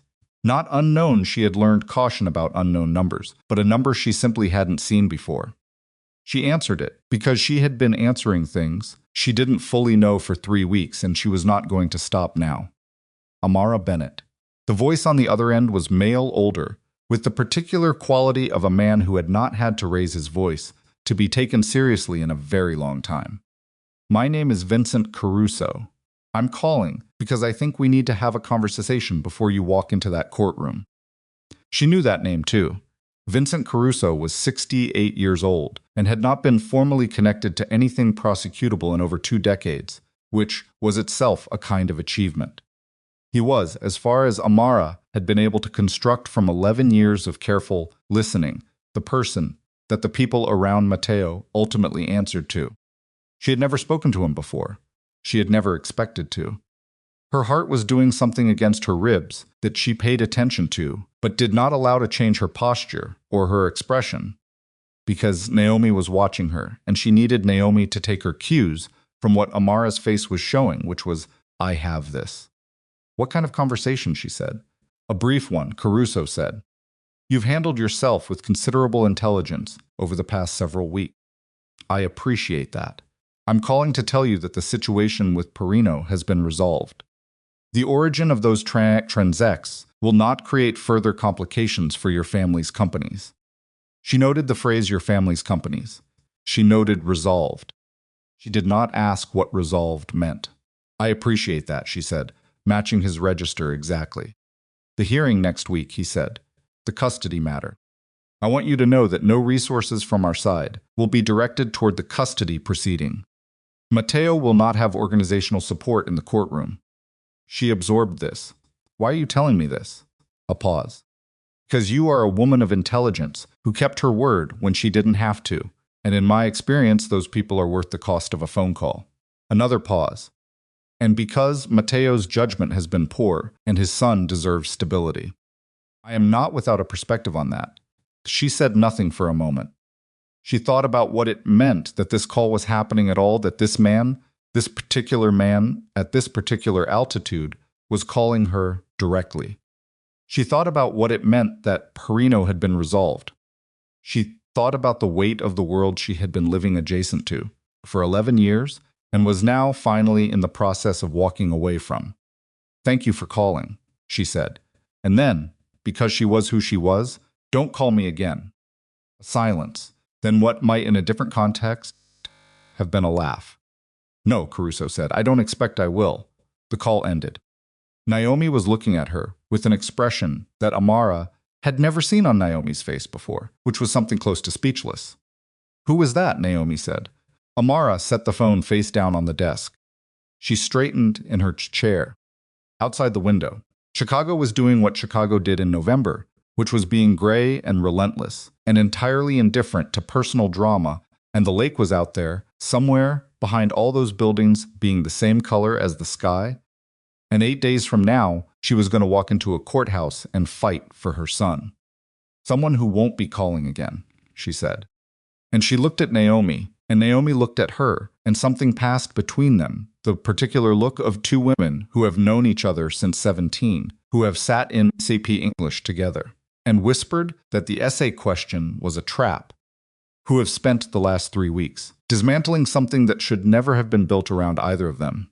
And then Naomi turned back to the phone to call Sorensen, and Amara opened her own phone to call Conrad.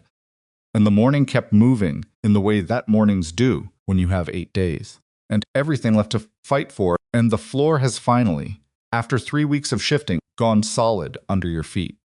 She did not know yet what the courtroom would give her. She did not know if 8 days was enough. She did not know if Eli, sitting in Oak Park with a dog and a Nintendo, and a patience he didn't know he was exercising, would one day understand what these weeks had cost, his mother and what she had done with the cost. What she knew was this: she was still standing. She was still standing, and the woman who had driven to a hotel in the rain and watched through frosted glass and taken off a ring in a parking garage, that woman had turned out to be something none of them, not Matteo, not Caruso, not Frank DeLucci, not Gloria Reeves, had correctly measured. She had turned out to be the most dangerous thing in any room she walked into. Not because she had power in the way they understood power. Because she had nothing left to lose except the things that actually mattered, and she knew exactly what those were, and she was walking toward that courtroom with every single one of them held close. And she's just not going to stop until she was on the other side of it, standing in a room that was fully finally. She drove to Oak Park that night. Not because she had to. Eli was fine. Denise had sent a photo at 9 o'clock of him, asleep on the couch with the dog across his feet, a sight so ordinary and peaceful that Amara had stared at it for 3 full minutes before she could put the phone down. She drove to Oak Park because she needed to see him with her own eyes in a way that no photograph could fully satisfy, needed to stand in the doorway of the room where he was sleeping and confirm with her body, not just her brain, that he was there, and whole and untouched by everything that had been moving around him like weather he couldn't see. Denise let her in without a word. It was after 11. The house smelled like the house had always smelled: old wood, and the particular soap their mother kids used, and something warm from the kitchen that Denise always seemed to have going, regardless of the hour. Amara took off her shoes at the door the way she had been taught to as a child, and she walked down the hall to the spare room, and she opened the door 6 inches and stood there. Eli was exactly as the photograph had shown him, one arm over the edge of the mattress.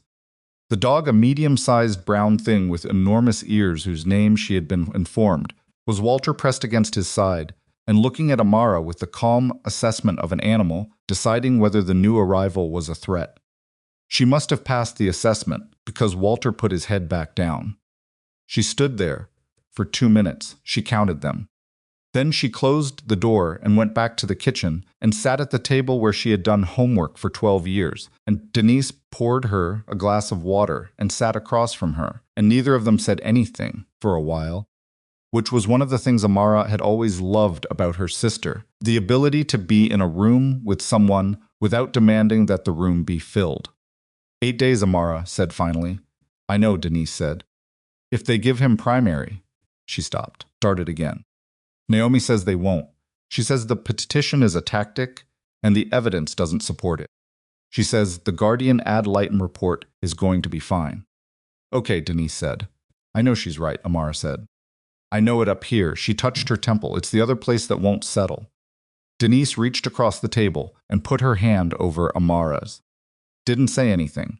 Just put her hand there, warm and solid and present, and Amara looked at it and thought about their father's hands, which had been broader and darker and had always smelled faintly of the coffee he drank too much of, and she thought about what he had built and what had been done to it and what she was in the process of taking back. He would be proud of you, Denise said. She said it simply, not as comfort exactly, but as information as a thing she considered factually true. Amara nodded. She didn't trust her voice to do anything else. She drove home at midnight. The estate was quiet, in a way that felt different from how it had felt 3 weeks ago before. The quiet had been the quiet of absence, of a house that was missing someone who was supposed to be in it. Now it was just the quiet of a house that was hers, and that distinction mattered more than she would have been able to explain to anyone who hadn't felt the difference themselves. She went upstairs. She did not go to the bedroom she had shared with Matteo. She went to the room she had started thinking of as hers alone, a smaller room, a guest room originally, that she had gradually moved into over the past 2 weeks without quite naming what she was doing. She had brought the reading chair. She had brought the lamp from her father's study. She had brought the small stack of books on the nightstand that she had been not reading for months because her mind had been too scattered to hold a narrative. She got into bed. She looked at the ceiling. She thought about Vincent Caruso's voice on the phone and about what resolved meant, and she let herself know, fully and without flinching, what it probably meant. And then she put it in the room with everything else she was choosing not to look at directly, because looking at it directly would cost her something she needed for the courtroom. She thought about Celeste, who had called her from a number she didn't know and told her the truth without being asked to, which was a kind of courage Amara had not expected and still didn't fully know what to do with. She thought about Matteo in his spare apartment, the glass of amber on the coffee table, the television on with the sound off. She thought about the first time she had seen him, 22 years old, in a bar on the north side where a mutual friend had dragged her to a birthday party she hadn't wanted to attend.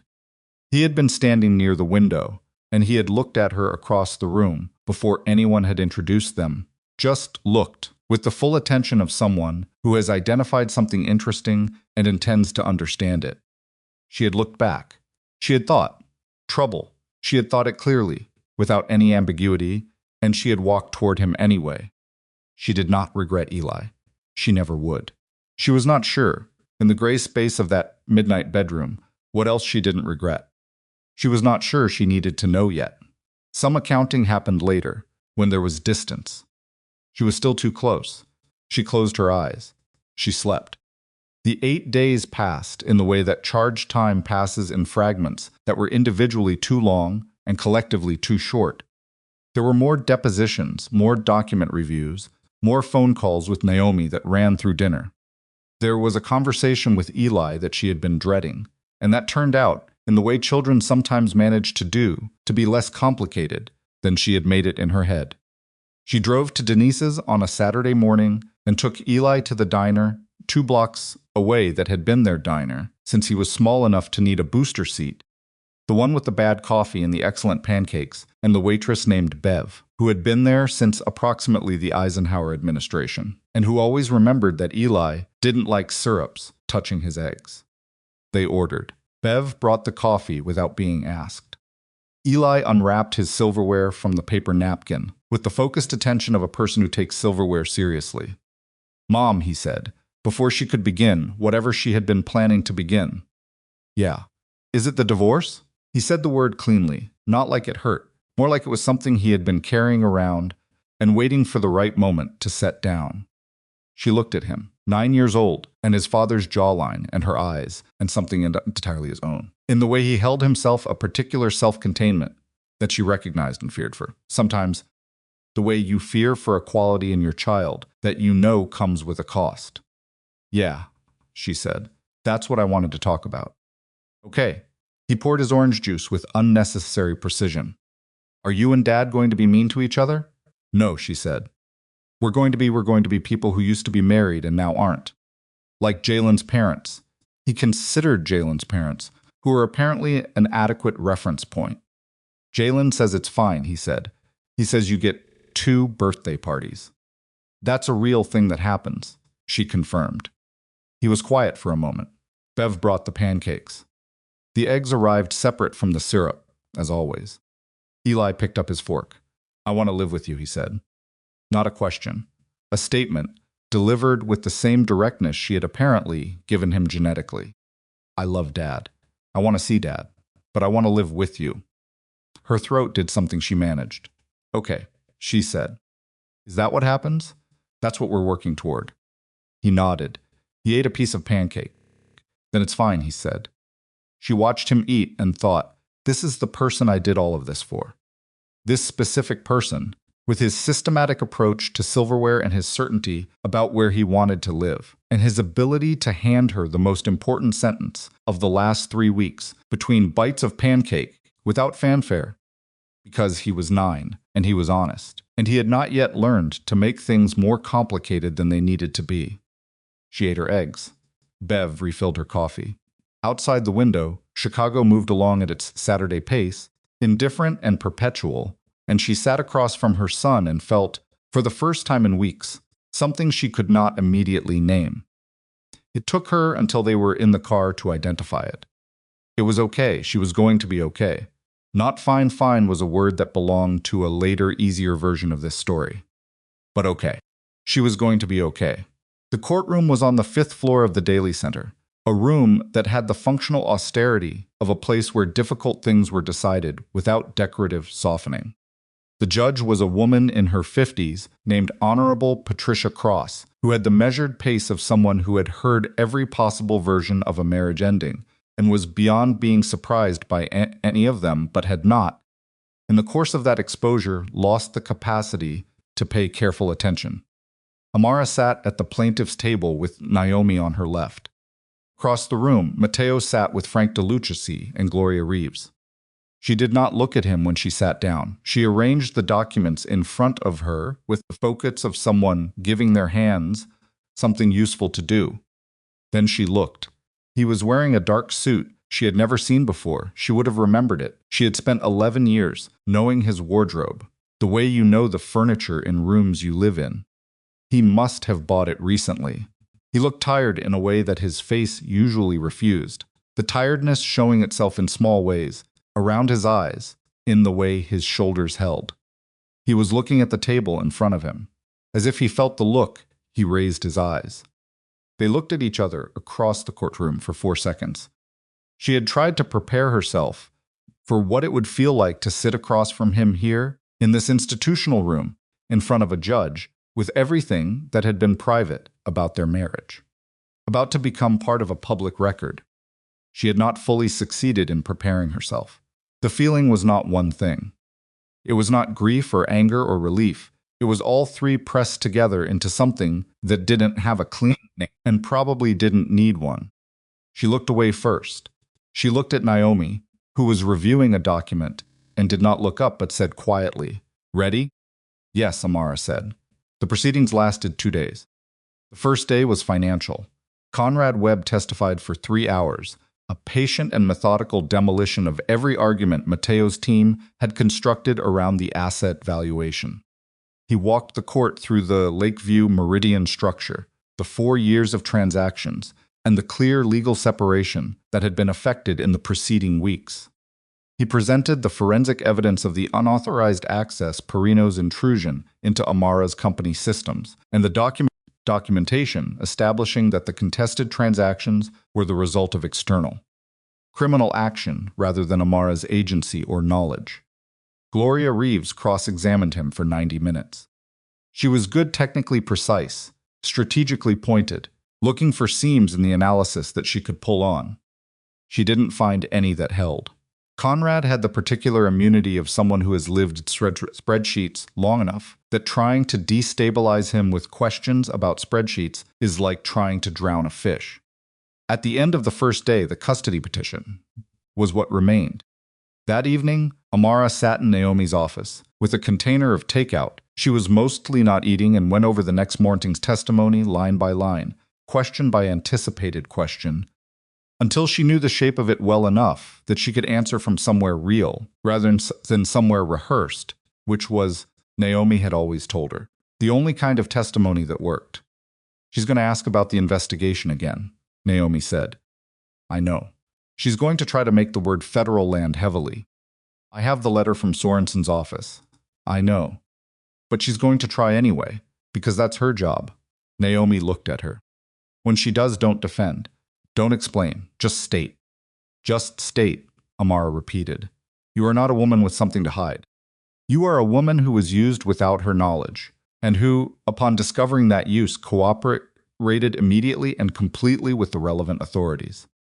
That is not a liability. That is a character statement. Naomi tapped the table once. Let it be one.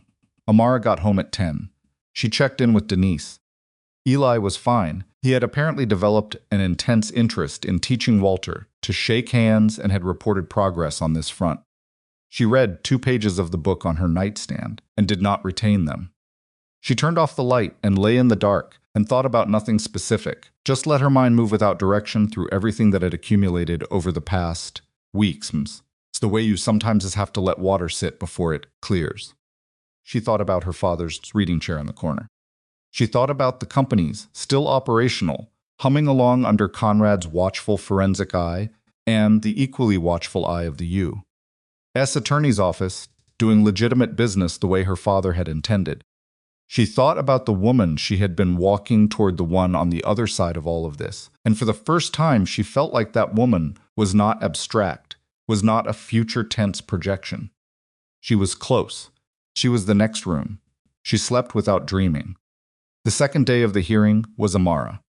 She took the stand at 9:40 in the morning, and she stated her name and her relationship to the proceedings, and she looked at Judge Cross, not at Matteo, not at Gloria Reeves, not at the gallery which contained Denise, who had come and was sitting in the 3rd row with her hands folded and her face arranged in the expression of a woman who is present and paying attention and will not be made to feel anything she doesn't choose to feel.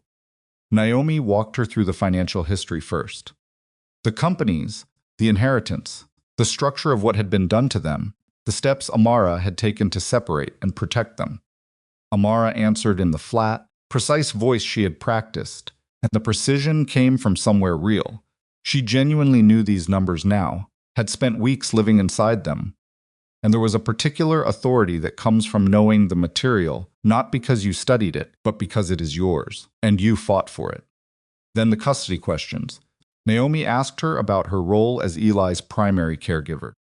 Amara described it without embellishment and without sentimentality: school pickups and doctor's appointments and homework and the specific negotiations that parents of 9-year-olds are engaged in constantly, the small daily administration of a child's life. She described Matteo's absences not with accusation but with accuracy. The way you describe weather, it happened. It was frequent. This is what it looked like. Then Gloria Reeves stood up. She was good. Amara had thought so in the deposition, and she thought so again. Now there was an economy to her, a precision, nothing wasted. She asked about the federal investigation. In the first 4 minutes, framing it carefully, and Amara waited for the full shape of the question to land before she answered. Ms. Bennett, Gloria said she too had read the filing. You've testified that you had no knowledge of the transactions routed through your family's companies. Correct? That's correct. And yet you held ownership of those companies for approximately 7 years. Yes. During which time you received quarterly financial reports. Yes. And you reviewed those reports. I've received them. I reviewed them at a summary level. I am not a forensic accountant, and the reports did not flag irregularities because the irregularities were structured to avoid flagging. But you didn't look closely. I looked at the level of detail typical for a non-operating owner of a small business, Amara said. The same level of review that any reasonable person without specialized financial training would apply. When I had reason to look more closely, I did. And when I found what I found, I immediately engaged a forensic accountant and an attorney, and cooperated fully with every relevant authority. Gloria paused. A calculated pause, she was deciding which thread to pull. Ms. Bennett, you have testified that your primary concern throughout this proceeding has been your son's well-being. Yes, and you would characterize yourself as the more consistently present parent. I would characterize the record as doing that, Amara said. I don't need to characterize myself. Something moved in the room at that. A shift of atmosphere, the kind of small collective inhale that a courtroom makes when something lands squarely. Gloria's expression did not change. During the period in which your family's companies were being used, for purposes you claim to have been unaware of, during that same period you were living in a household supported by income that partially derived from the organization responsible for those purposes. I was living in a household supported by my husband's income, Amara said. The source and structure of that income was not fully transparent to me. You didn't ask? I asked what I knew to ask, Amara said. I was not provided with information that would have enabled better questions. That is not the same as choosing not to know, isn't it? Naomi was on her feet. Objection. Argumentative. Sustained, said Judge Cross, without particular emphasis. Gloria Reeves looked at Amara for a moment longer, not hostilely, more like she was acknowledging that this particular line wasn't going to give her what she needed, and then she moved to a different angle, and the different angle didn't give her what she needed either, and the angle after that didn't, and after 45 minutes, Gloria Reeves sat down. Naomi stood up for redirect. She asked 2 questions. Ms. Bennett, upon discovering the unauthorized use of your companies, what was the first thing you did? I called my attorney, Amara said, and I made arrangements to ensure my son was in a safe location. In that order, a beat, honest beat not performed. Simultaneously, she said. I don't think I separated them in my mind. Naomi nodded. No further questions. The guardian ad litem took the stand in the afternoon. Her name was Dr. Rhonda Park, a child psychologist who had spent 14 weeks with Eli as part of the evaluation. And she was in her early 60s and had gray-streaked hair and the deliberate, unhurried manner of someone who has spent a professional lifetime translating children's inner lives to adults who sometimes didn't want to hear what she had found. She described Eli clearly and without editorializing. A bright child, she said, with strong emotional intelligence and an age-appropriate sense of his own needs. He was close to both parents, she said. He expressed love for his father without ambiguity and grief about what was changing without drama. He was, she said, doing as well as a 9-year-old whose family was restructuring could reasonably be expected to do. And then she said what Eli had told her. When asked about his preferred primary residence, Dr. Park said Eli was clear and consistent across multiple sessions. He expressed a desire to live primarily with his mother. When asked to explain this, he said she looked at her notes, that his dad loves him, but his mom is there. Courtroom was quiet. Dr. Park looked up from her notes. In my clinical assessment, this statement reflects a child's accurate description of his lived experience rather than a child who has been coached or whose preference has been influenced by parental alienation. I found no evidence of parental alienation in either direction. Gloria Reeves's cross-examination of Dr. Park was brief. There was not much to work with. Amara sat at the plaintiff's table and heard her son's voice through Dr. Park's careful clinical description. His dad loves him, but his mom is there, and she did the thing she had been managing not to do in the courtroom for 2 days, which was feel it. She felt it land in her chest, and she let it, for exactly 3 seconds, because she owed herself those 3 seconds. And then she picked up her pen and looked at the paper in front of her and breathed, and she was okay. She was okay. Matteo had gone very still across the room. She looked at him in her peripheral vision, and she saw him receive those words, his son's words, mediated through a clinical report in a family court proceeding, and she saw what it cost him. She had not thought, in the weeks of preparation and combat and strategy, about what it was going to feel like to watch the cost land on him in real time. She had thought she would feel some satisfaction in it, some justice, some completion. She didn't. She felt something more complicated and less clean, which was the recognition of a man who had loved his son in the way he was capable of loving, which was real, even if it was insufficient. Receiving the information that the insufficiency had registered and that his son was accurate about it, and that accuracy had a price. She had not expected to feel anything adjacent to sorrow for Matteo Vitale in that courtroom. She felt something adjacent to it anyway.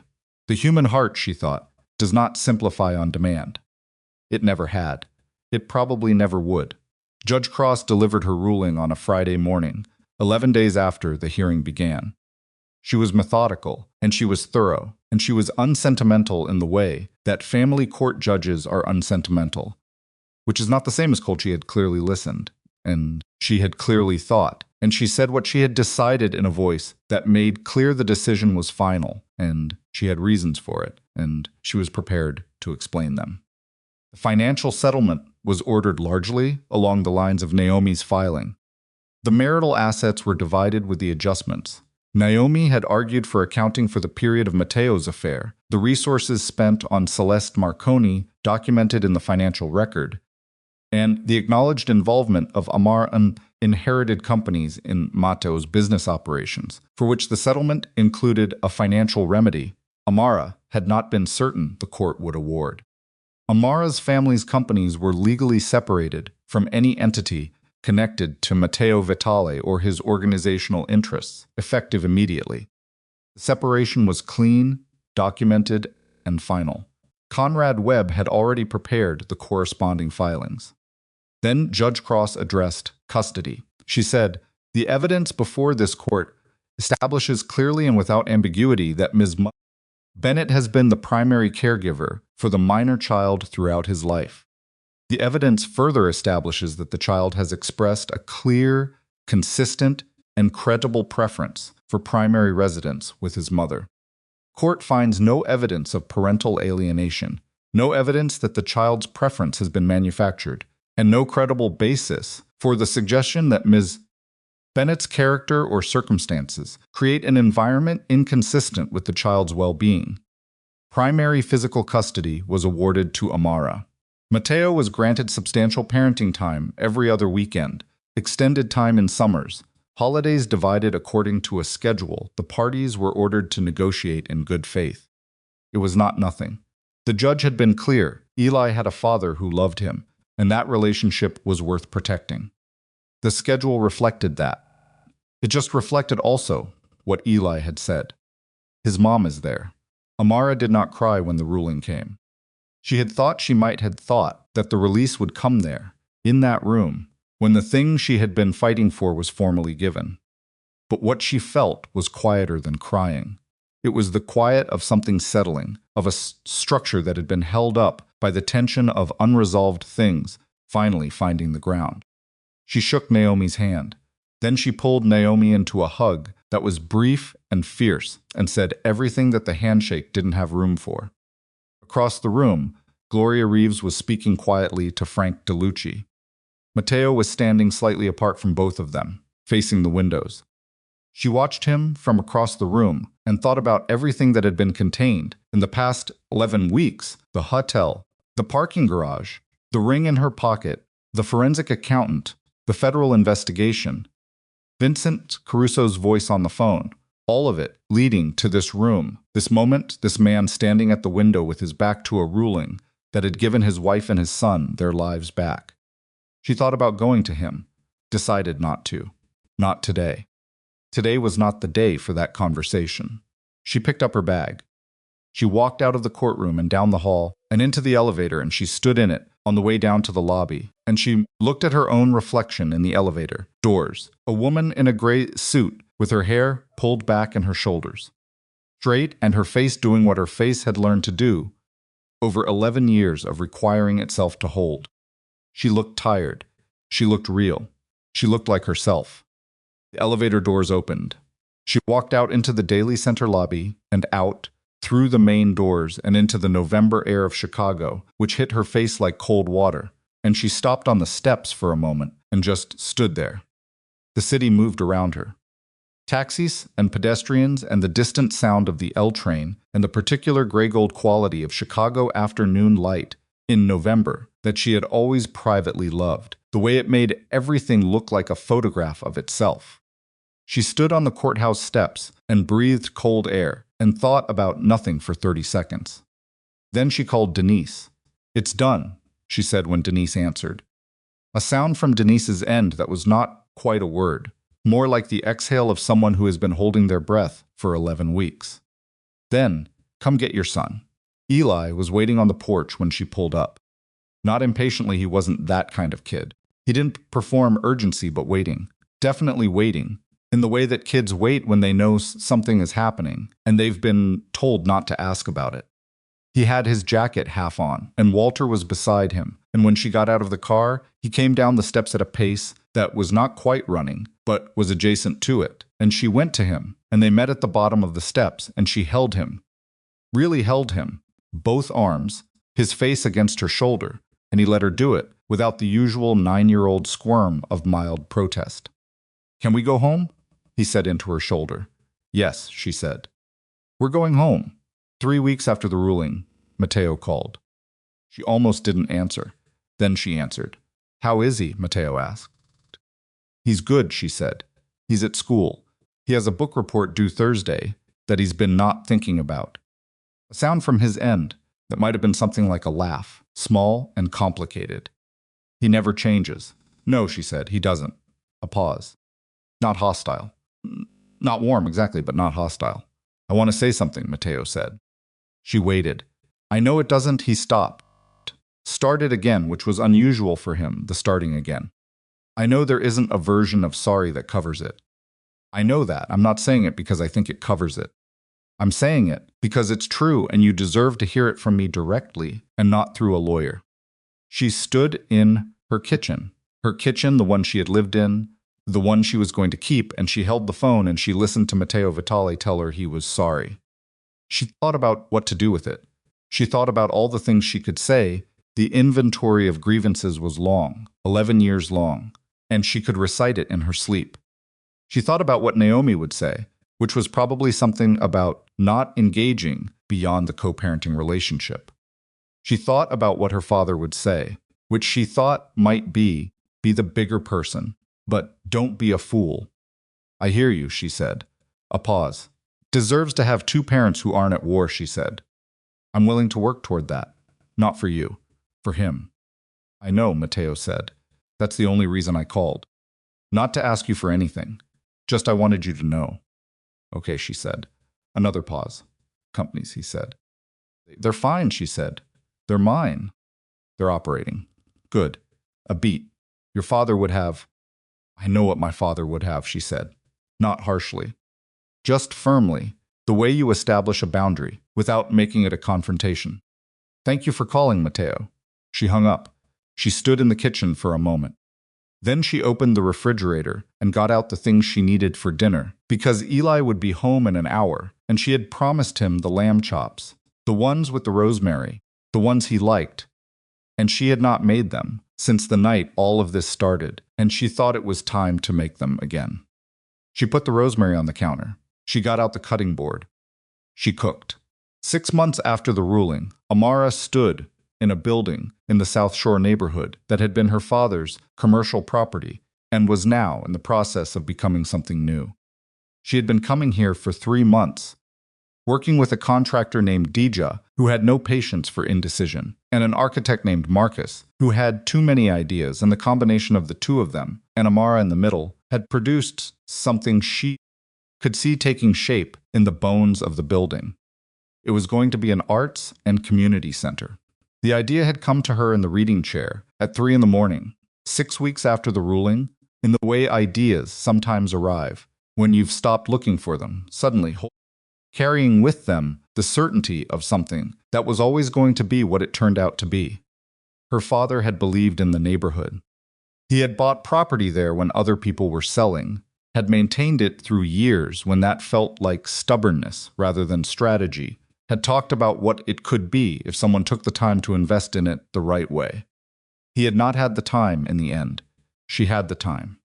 She walked through the unfinished space on a Thursday morning with Marcus and his plans, and she stood in what was going to be the main hall, the one with the tall windows that faced east. And she thought about all the things a space like this could hold: classes and recitals and children doing projects and people meeting and the specific ordinary activity of a community that is investing in itself. She thought about her name on the incorporation documents. Not Vitale, not Mrs. Anything, Bennett Community Arts Center. Her father's name, her name hers. Marcus was saying somethings about the skylight installation, and she was half listening and half standing in the particular quiet that comes when you are in a space that is not yet what it is going to be, and you can feel what it is going to be anyway. The potential of it, pressing against the present tense. Her phone buzzed. A text from Eli. Can Walter come for the weekend? She smiled, texted back, Walter doesn't live with us. Then after a second, ask Aunt Denise. Then after another second, actually I'll ask her. She put the phone back in her pocket. Marcus was still talking about the skylight. Yes, she said, the skylight. Do it. He looked at her. I haven't finished explaining the cost. Marcus, she said. The building needs light. Do it. She ran into Matteo at Eli's school in December. Not a planned encounter, she had known he would be there. It was Eli's winter performance. The kind of event that the parenting schedule designated as shared, both parents present. She had known and she had prepared herself for the specific social geometry of it. The two of them in the same auditorium, other parents who knew the Vitale name watching from the corners of their eyes. She arrived and he was already there, standing near the back, because he always stood near the back of rooms with multiple exits. He saw her when she came in. Neither of them waved. She found a seat 3 rows ahead of him, on the same side of the aisle.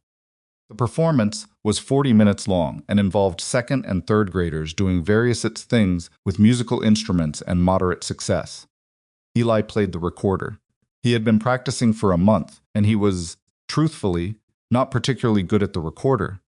But he had the focused expression of someone who takes what they're doing seriously, regardless of how it's going, which was a quality she recognized and loved. She recorded the recorder performance on her phone. She was aware, without looking, that Matteo was also recording it somewhere behind her. After the performance, Eli found them both. He moved between them with the ease of a child who has been doing this for 6 months and has found his own rhythm in it, a hug for her, a fist bump for Matteo, because apparently they had established a fist bump as their greeting, and she was not going to analyze that. He was wearing the shirt she had ironed that morning, and his hair had come loose on one side, and he had a smear of something on his left cheek that she chose not to address publicly. He talked to both of them about the performance with the detailed specificity of someone delivering a debrief who had messed up which part, who had recovered well, the technical difficulties with the microphone in the Sextant song. He was animated and specific and present and absolutely, completely himself. Matteo listened. He asked questions. She watched him listen to his son, and she thought about Doctor. Words in the courtroom, his dad loves him, and she thought about how love, which was real and present in the way Matteo was looking at Eli right now, was not always the same as the choices you make around the people you love, and that was probably one of the oldest and most painful truths there was. After a few minutes, Eli spotted his best friend across the room and excused himself with a brevity that did not acknowledge any awkwardness and was, she thought, an excellent quality in a 9-year-old.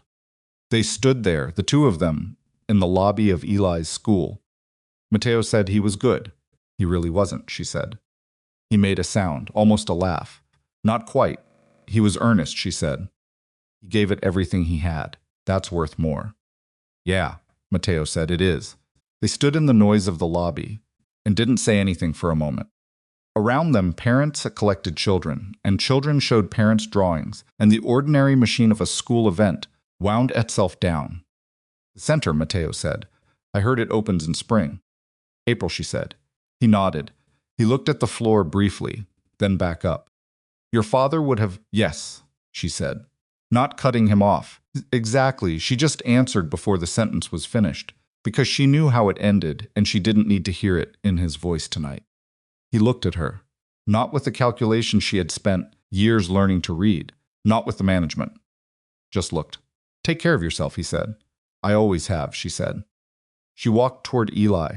who was laughing at something his friend had said, and she thought about the last 18 months, the hotel, the parking garage, Naomi's office, the courtroom, the building with the tall east-facing windows, and she thought about the woman who had said stood in the rain outside frosted glass and taken off a ring and made a decision. She had not known, in that parking garage, what the decision was going to cost. She had not known how far the thread would unravel when she pulled on it, or how many rooms she would have to walk through in the dark before she found one with light in it. She knew now. It had cost her, the version of her life that was built on someone else's idea of what she was comfortable, dependent, unlikely to do anything. It had cost her 11 years of believing, in some small averaging way, that invisible was close enough to safe. What she had on the other side was her name, her real name, her father's name, the name on the building that was going to open in April, and her son, and a kitchen where she cooked the lamb chops when she felt like it and didn't when she didn't, and the reading chair, and the view of the lake which had always been hers anyway, regardless of whose house it came with. She reached Eli and put her hand on his shoulder, and he leaned into it briefly, automatically, the way kids lean into the presence of the parent they trust, not because they're scared, but because it's good, and they know it. She looked back once. Matteo was still standing where she'd left him, watching his son across the room, with the expression of a man who has learned something important too late, and is doing the slow, patient work of figuring out how to live inside that truth. She looked away. She turned back to Eli, who was already explaining something with both hands, and she listened, and the noise of the school lobby moved around them, and outside the December night had gone sharp, and clear the way Chicago nights do in winter, cold and bright and entirely indifferent to the stories being lived inside all its lit windows. She had her life. She had built it back with her own hands, out of what was left after the fire, and it did not look like what she had planned at 22. And it did not look like what she had defended at 31, and it looked exactly like what she had chosen. Finally, with full knowledge and full cost, and no illusions about either, Eli grabbed her hand to pull her toward the coat rack. She let him. She went,